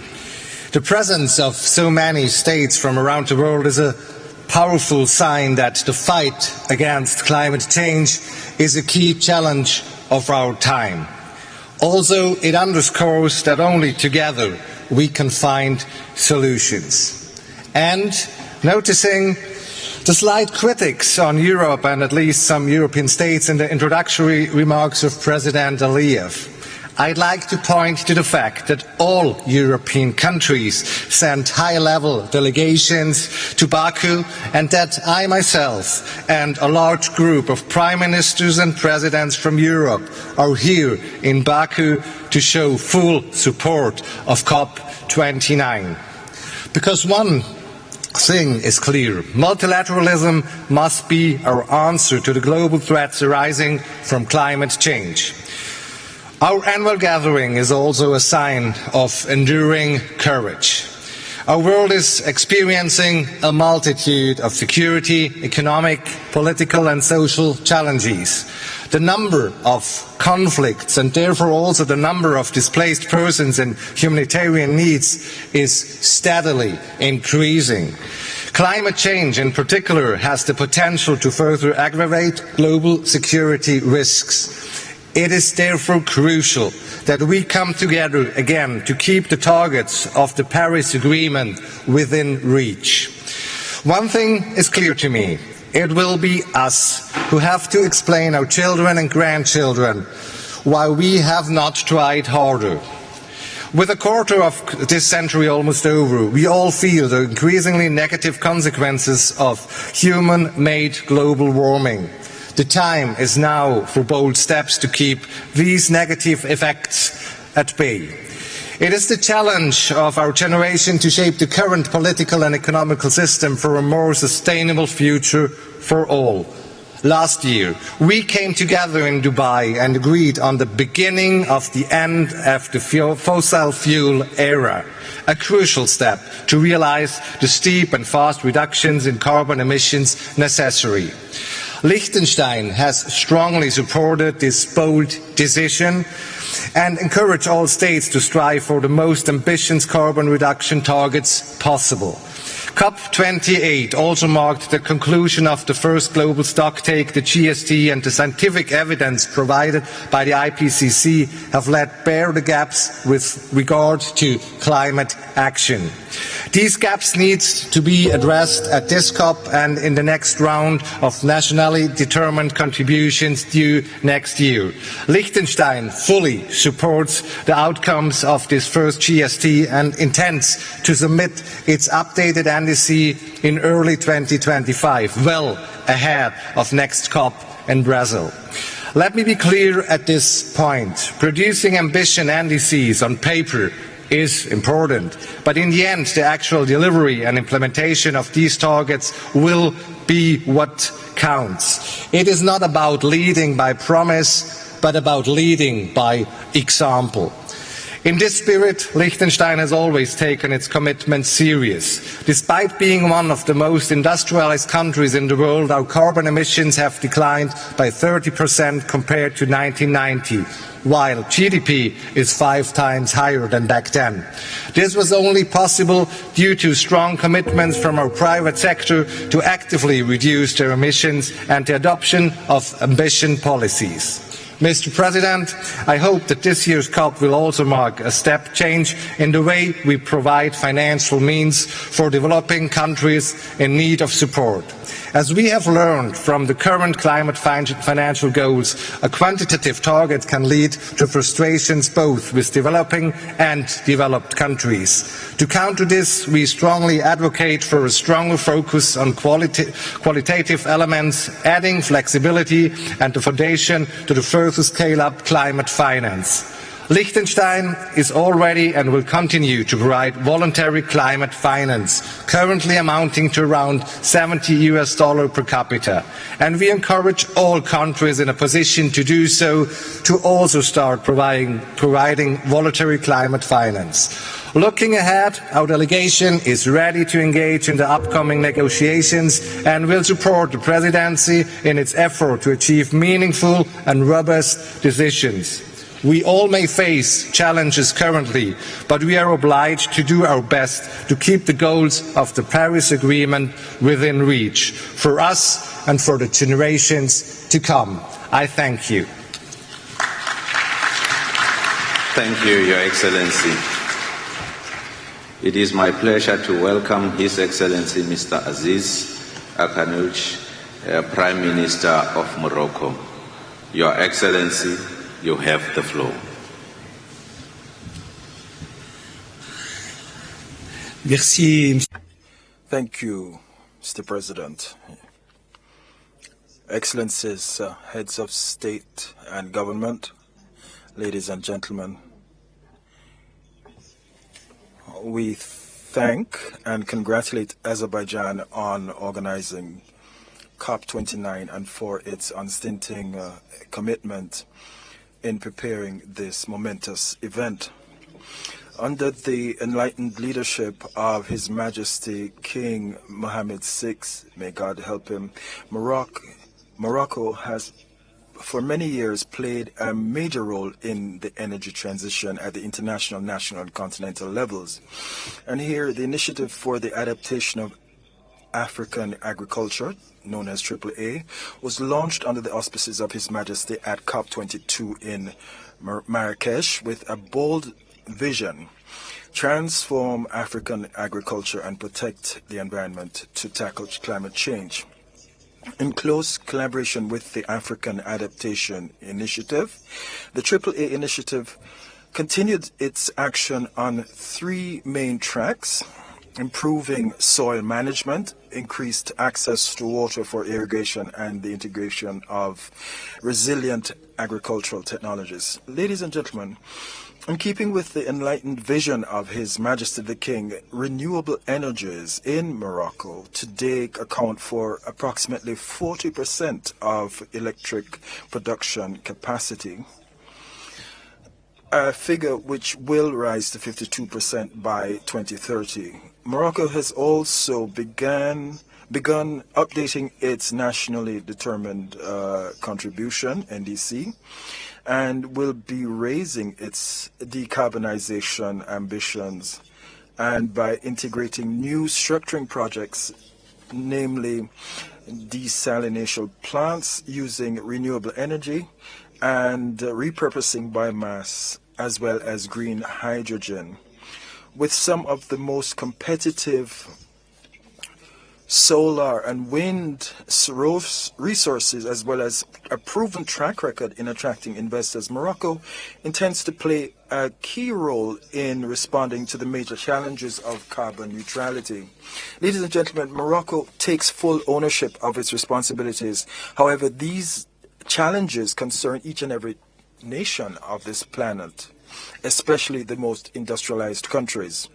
Natural disasters due to global warming, which are increasingly frequent and intense, are causing considerable economic and human loss and is affecting food security, health care facilities, and access to safe water. The world is awaiting concrete commitments coming out of this COP29 to accelerate ecological transition and to provide, in a spirit of solidarity, the necessary resources for implementing them. And here I would highlight sustainable financing solutions for adaptation funds and climate insurance mechanisms to enable the most vulnerable countries, often the least historically responsible for emissions, to strengthen their resilience. Thank you. It is my pleasure to welcome His Excellency Mr. Russell Miso Dlamini, Prime Minister of Eswatini. Your Excellency, you have the floor.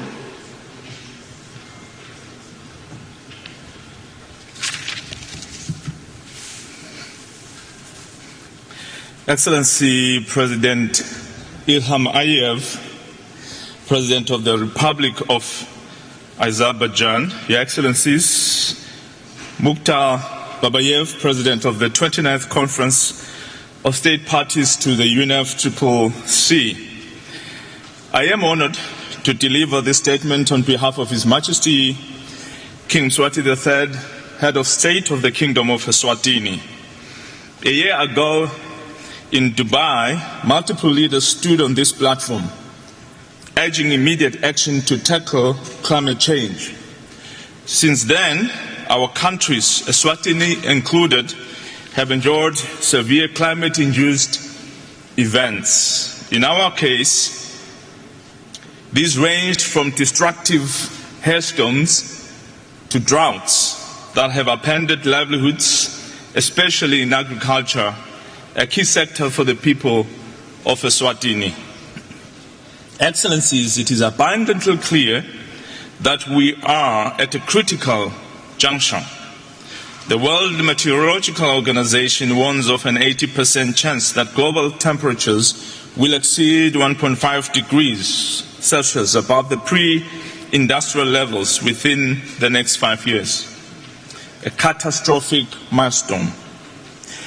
Meanwhile, the UNEP Adaptation Gap Report highlights an adaptation cost gap projected to reach up to $340 billion by 2030. After 30 years, the stark question is, are we failing? We must seize what may be our last opportunity. As Alexander the Great said, upon the conduct of each depends the fate of all. We must strengthen both our commitments and our collaborative efforts to tackle this global crisis. The recent UN Summit of the Future called for unity to safeguard our planet. Cooperation must genuinely address mitigation without placing undue burden on poorer nations or sacrificing nature.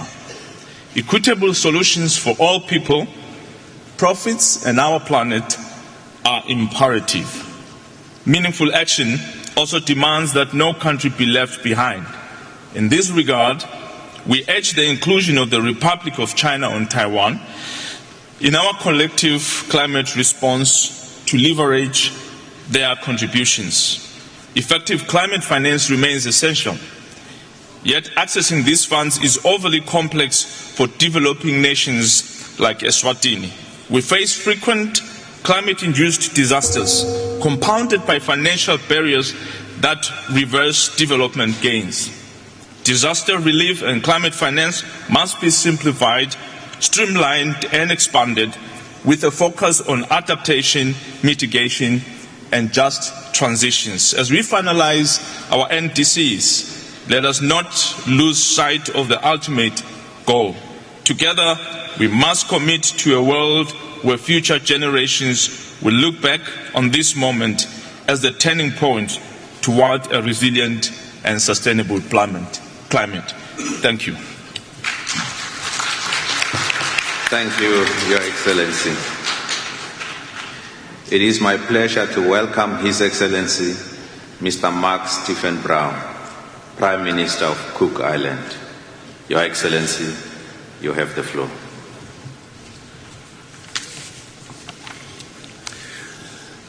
To the Honourable President of the Conference, Excellencies, distinguished delegates, Kia ora. I come from the Pacific, a part of the world that contributes 0.03% of carbon emissions to the world. The Paris Agreement goal of limiting global warming to 1.5 degrees Celsius remains within our reach, but only if you act decisively. And when I say you, I'm talking to the G20 countries who contribute 80% of global carbon emissions. How many countries in the Pacific are doing our part in mitigation with ambitious projects for 100% renewable energy? The science is clear. The world is warming, and the transition away from fossil fuels is non-negotiable. As underscored by last year's global stocktake outcome, this challenge goes beyond economics. It is about safeguarding our communities' resilience, even in the remotest corners. Climate change is not a distant threat. It is a present reality that we face every day in the Pacific. And now we see its impact in the developed countries, with Spain being the latest victim just a couple of weeks ago. We don't need to be enemies to each other. Climate change is and will continue to be the greatest enemy to all of us. We need to work together. Let me talk about climate finance. Climate finance is not just the catalyst for climate action. It is the essential ingredient. Developing countries need sufficient and reliable support to implement the Paris Agreement effectively. For small island developing states, specific finance provisions within the Paris Agreement recognize our unique vulnerabilities. A successful new collective quantified goal must reflect this. We call for minimum allocation floors on the new collective qualified goals for SIDS, directly linked with the provision goal. This floor should be no less than $40 billion in grant equivalent terms per year, a conservative estimate based on our pressing needs. To achieve meaningful progress, SIDS must have access to high levels of concessional finance. This means grant funding for adaptation efforts, not loans. It means grant-based finance for loss and damage response. Do the right thing by our countries. Don't make us jump hoops and then wait. Accelerating the financial support will bring us closer to the scaled-up finance and improved access envisioned by the Paris Agreement. While the Pacific faces the brunt of climate change through sea level rise, the erosion of small islands, flooding, droughts and extreme weather, inaction will lead to consequences felt globally, growing more severe with time. So let us ask ourselves, what if this was my home, my family? This shared sense of humanity should inspire us to work towards tangible, transformative outcomes over the coming days, ensuring that COP29 concludes with meaningful progress. These appeals have been voiced countless times, including by myself at previous COPs.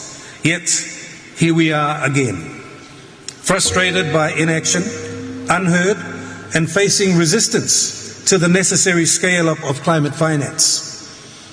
For the sake of those most vulnerable, we must set a path forward that aligns with the urgent realities we face. My country is ready, again, to play its part. The question remains, are we ready to act decisively and collaboratively for future generations? I thank you. Thank you, Your Excellency. It is my pleasure to welcome His Excellency Mr. Musalia Mudavadi, Prime Cabinet Secretary and Cabinet Secretary for Foreign and Diaspora Affairs of Kenya. Your Excellency, you have the floor. Thank you, Chair. Your Excellencies, distinguished heads of government and heads of state, Your Excellencies, distinguished delegates, I bring salutations from President William Ruto of Kenya, and I make this statement on his behalf. I congratulate you, Mr. President, on your election as the President of COP29 and commend the people and government of Azerbaijan for hosting this historic meeting. Similarly, I congratulate the leadership of the United Arab Emirates for the historic milestones and achievements made at COP28. The COP presidency has called on us to act in solidarity for a green world and to drive actions on finance, energy, agriculture, cities, and human development, climate peace and climate peace nexus. I believe these bold areas hold a great promise in consolidating the gains already made as we escalate the fight against climate change, whose impacts are widespread. In Kenya, the impacts of climate change are an everyday reality. Currently, we are experiencing unusually warmer days, yet only 5 months ago, we experienced horrible floods that led to the deaths of 267 and displaced 281,000 people. The floods also destroyed critical infrastructure, including 1,967 schools, 62 health facilities. Besides, the droughts of last year destroyed livelihoods and killed over 2.4 million livestock. This troubling climate story is not confined to Kenya. Africa as a whole is already grappling with the climate-induced annual losses and damages on infrastructure, agriculture, water, tourism, and other climate-sensitive sectors, ranging from 9 to 12% of the continent's GDP. Consequently, this meeting is a demonstration of solidarity and intention to act together to change the tide and rewrite the climate story. I believe a green and resilient world is still within our reach during our lifetime. This finance COP can make it happen by agreeing to scale up the climate finance based on a new collective quantified goal, quantum for not less than $1.3 trillion annually from 2025. This is key to meet the adaptation and loss damage needs of developing countries. The COP should also agree on quantum of not less than $5.8 trillion for the implementation of NDCs by 2030. Further, we must agree to deliver this vital financing both in quality and urgency, as well as with transparency and ease of access. This is crucial in accelerating implementation of the national adaptation plans. We equally need to agree on a global goal on adaptation as we significantly increase ambition for the NDCs to limit a global temperature rise to 1.5 degrees Celsius above pre-industrial levels. The COP should agree on the investment measures to triple installed renewable energy capacity by 2030. Enhanced cooperation on carbon markets under Article 6 of the Paris Agreement has a huge untapped potential to unlock the much-needed public and private capital. I am aware the current carbon markets are facing price volatility and misallocation of credits, lack of uniform standards, and climate justice. The COP must therefore address these issues and others in a conclusive manner and operationalize Article 6 through renewable bilateral agreements and centralized multilateral marketplace. The loss and damage facility has progressed commendably from Sharm el-Sheikh 2 years ago to Dubai last year. While I acknowledge the milestones so far realized, I urge this gathering to operationalize the loss and damage fund as well as to fast-track establishment of a mechanism to handle unique needs of vulnerable developing countries. The response measures are critical in mitigating climate change. However, some measures have negative cross-border impacts on trade, food security, livelihoods, competitiveness, and development. Mr. President, Excellencies, ladies and gentlemen, global transformation to a low-carbon economy requires an investment of at least $4 to $6 trillion per year to support climate action. However, most developing countries cannot raise this capital due to high interest rates on loans, escalating costs of climate shocks and transition, and depressed fiscal space. We must reform the multilateral development banks to unlock financing at scale and to create incentives such as debt restructuring and sustainability, including the high cost of capital, borrowing, as well as scale and agility of climate finance. Technology and innovation are key to providing appropriate practical solutions and to enhancing efforts by developing countries to eradicate poverty. We must therefore break the hold-ups to technology and innovations to enable the developing world to leapfrog sustainable growth models.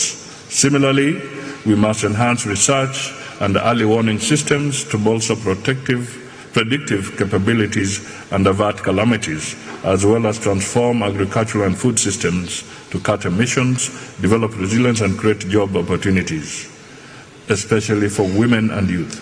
Mr. President, to conclude, we need to confront the weak political will and the unsustainable economic interests that put profits over people and the planet, standing on the transition to a global low-carbon economy to achieve a green world. We need credible commitments and robust international cooperation for transformation, to transform the climate crisis into opportunities. We can do it, and we should do it. I thank you all. Thank you, Your Excellency. It is my pleasure to welcome Her Excellency Ms. Judith Siminwa Tuluka, Prime Minister of the Democratic Republic of Congo. Your Excellency, you have the floor.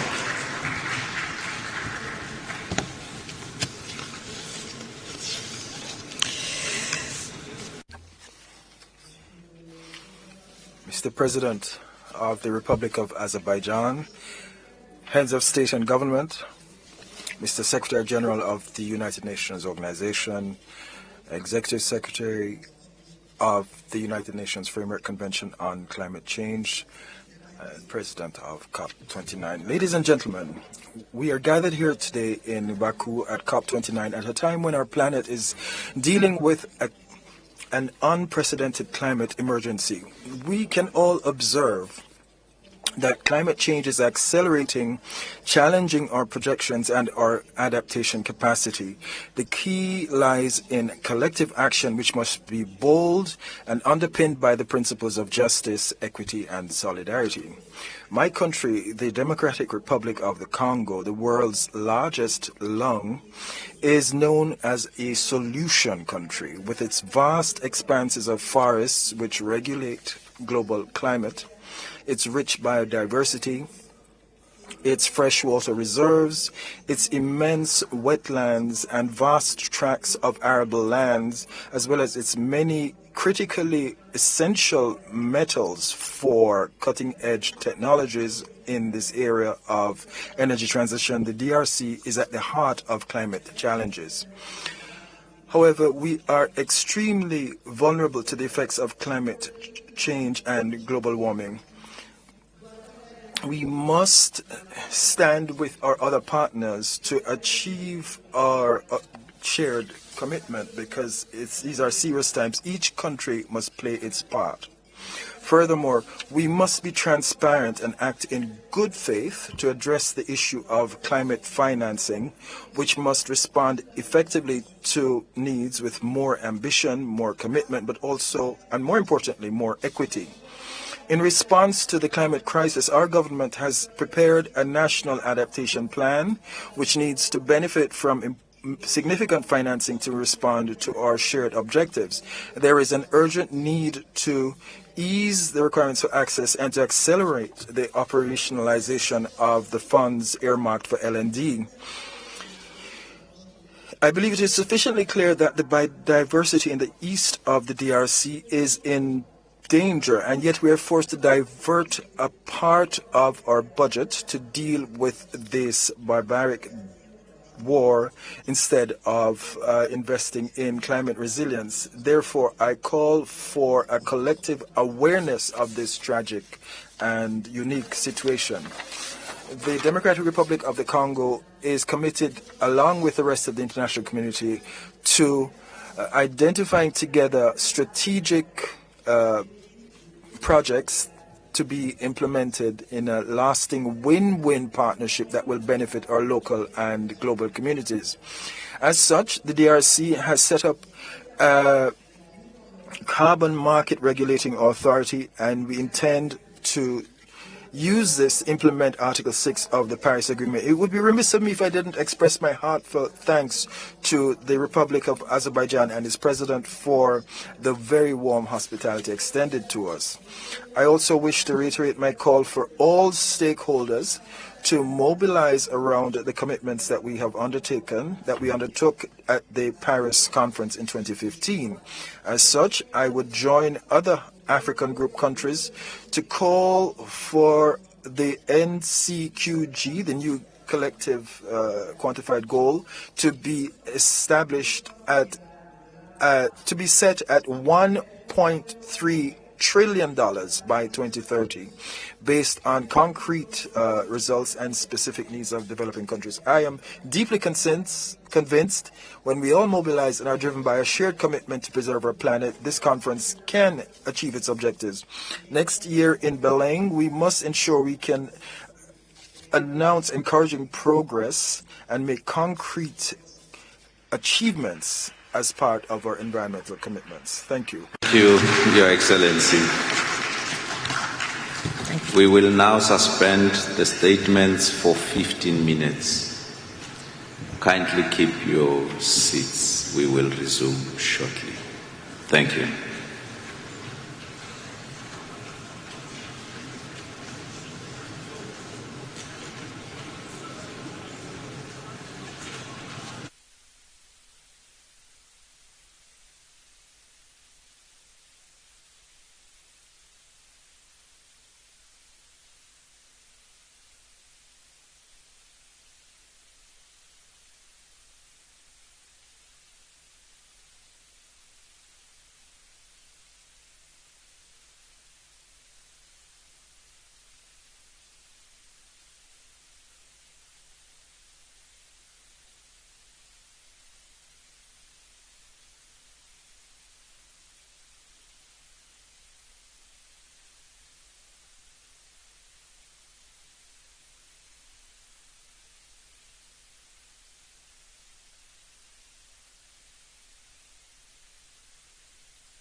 Your Excellencies,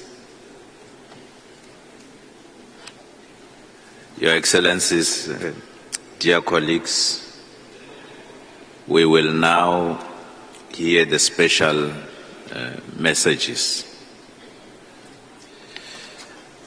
And it is my pleasure to welcome His Excellency Mr. Cho Hong Sik, Special Envoy of His Excellency Mr. Yoon Suk Yeol, President of the Republic of Korea.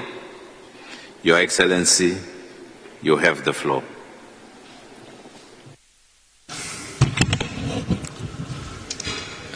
President of Cop29, esteemed leaders and distinguished representatives, good afternoon.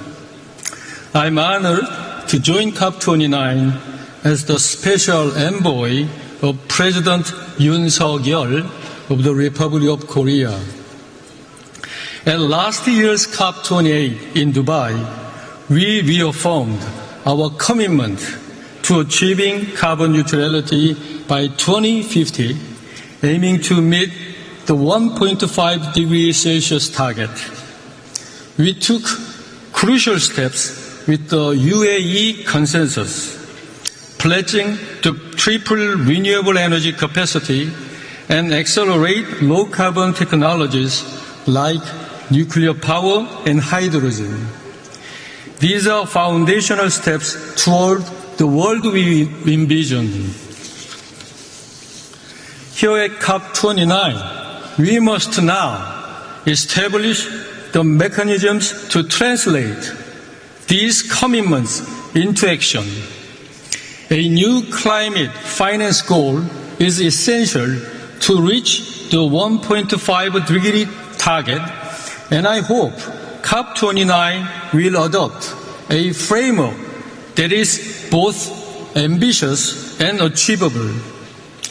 Setting strong emission reduction target is also vital as the impacts of climate change are becoming severe globally. This year alone, Korea experienced an exceptionally long and hot summer, reminding us that the time to act is now. With our vision as a global pivotal state, Korea is dedicated to supporting climate resilience in the global south. Our official development assistance increased by 30% this year, with a particular focus on green ODA for countries most vulnerable to climate change. Additionally, Korea recently pledged an extra $300 million to the Green Climate Fund and $7 million to the Loss and Damage Fund, underscoring our commitment to shared solutions. Domestically, we are also advancing a green transition, targeting a 40% reduction in greenhouse gas emissions by 2030. This is ambitious for an energy-intensive, manufacturing-based economy, but we are fully committed to meeting this challenge. As part of our strategy, we are preparing our 2035 nationally determined contributions in alignment with the 1.5 degree Celsius goal and the 2050 neutrality target.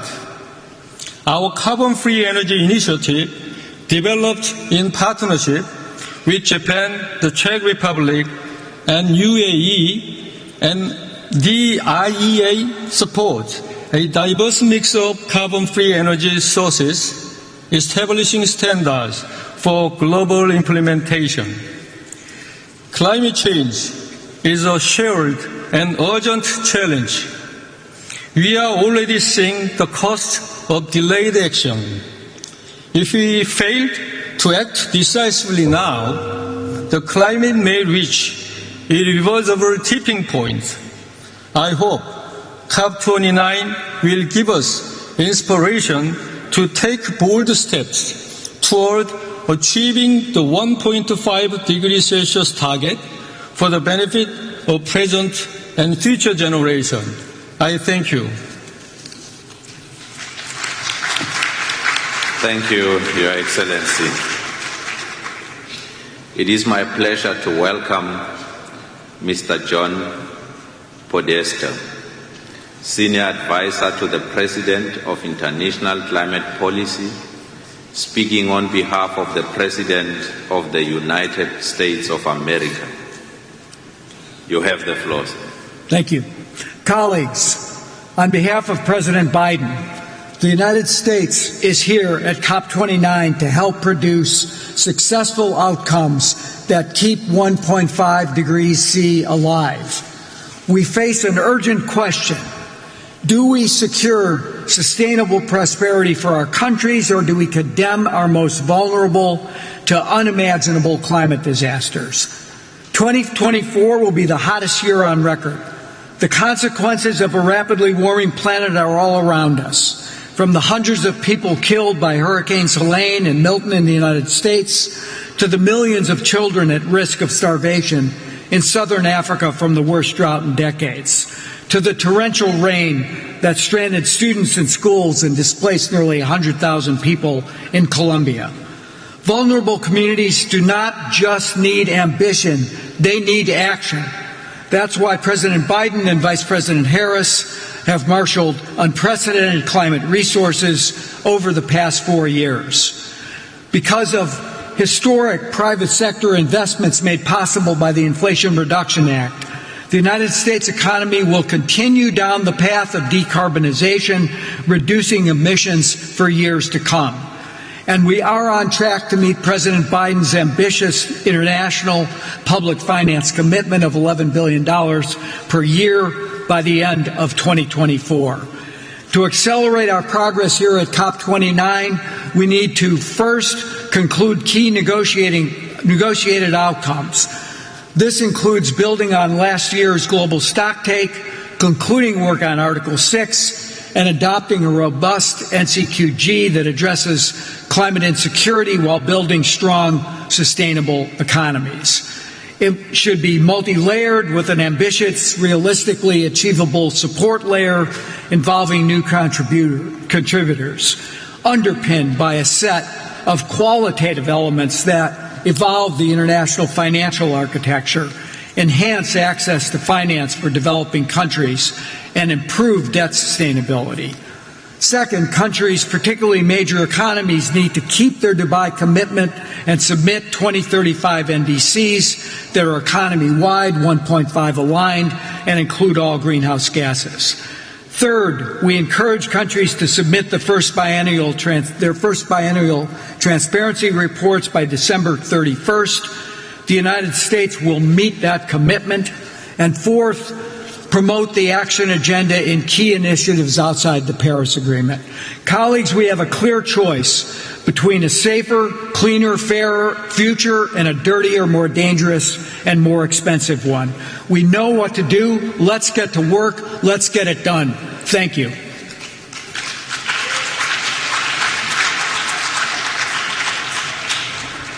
Thank you. As I've indicated, we will shortly resume the first part of the high-level segment for statements. Please remain in your seats.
Dear distinguished delegates, let us now resume the first part of the high-level segment.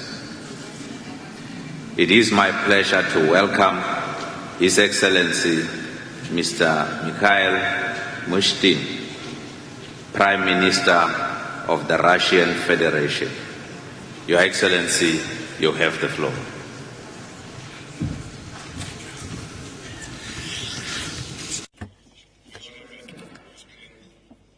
Distinguished Chair, ladies and gentlemen, I greet all the participants in the conference. Under the leadership of President Putin, Russia is taking active part in measures taken by the international community to combat global climate change in order to guarantee the well-being of future generations. We've managed to reduce greenhouse gas emissions virtually twofold compared to 1990. By 2050, we're planning to achieve carbon neutrality. We are placing emphasis on enhancing energy efficiency, developing electric transport, and introducing modern solutions in agriculture and forestry.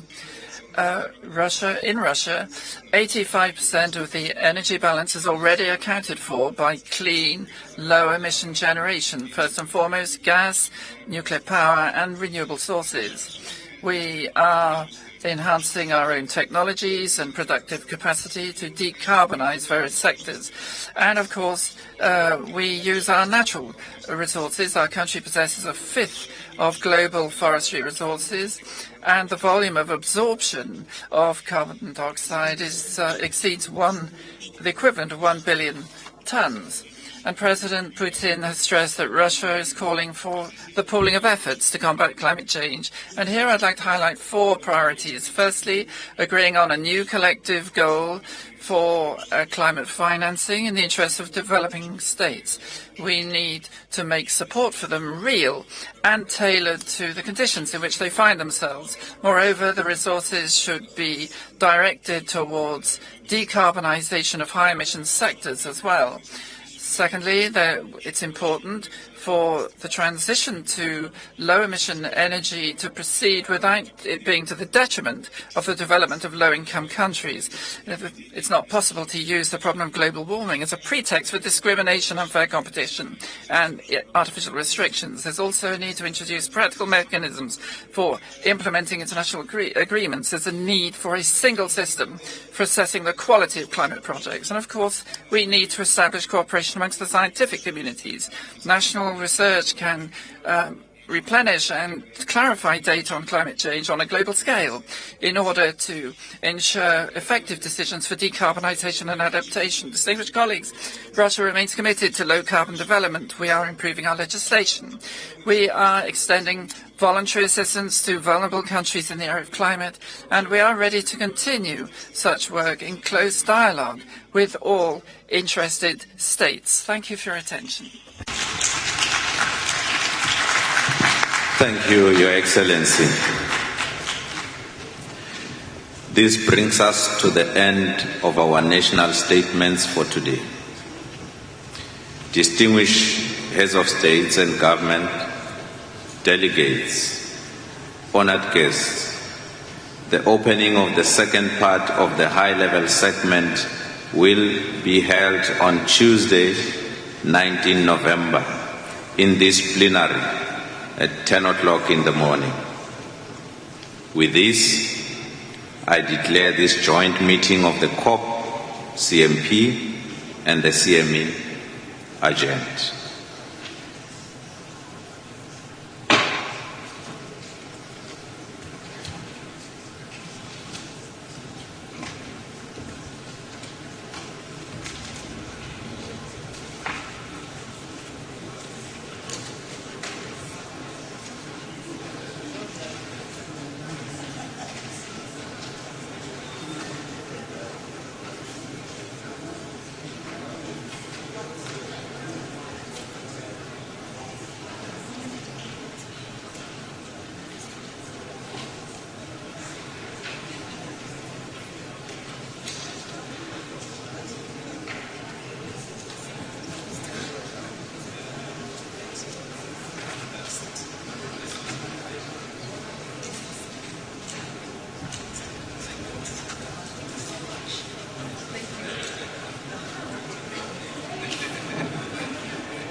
in Brazil. I met him in the event of cities. You know, yesterday I met him. I went for the cities event of ICLE in the pavilion, but his term is ending. Oh, yeah.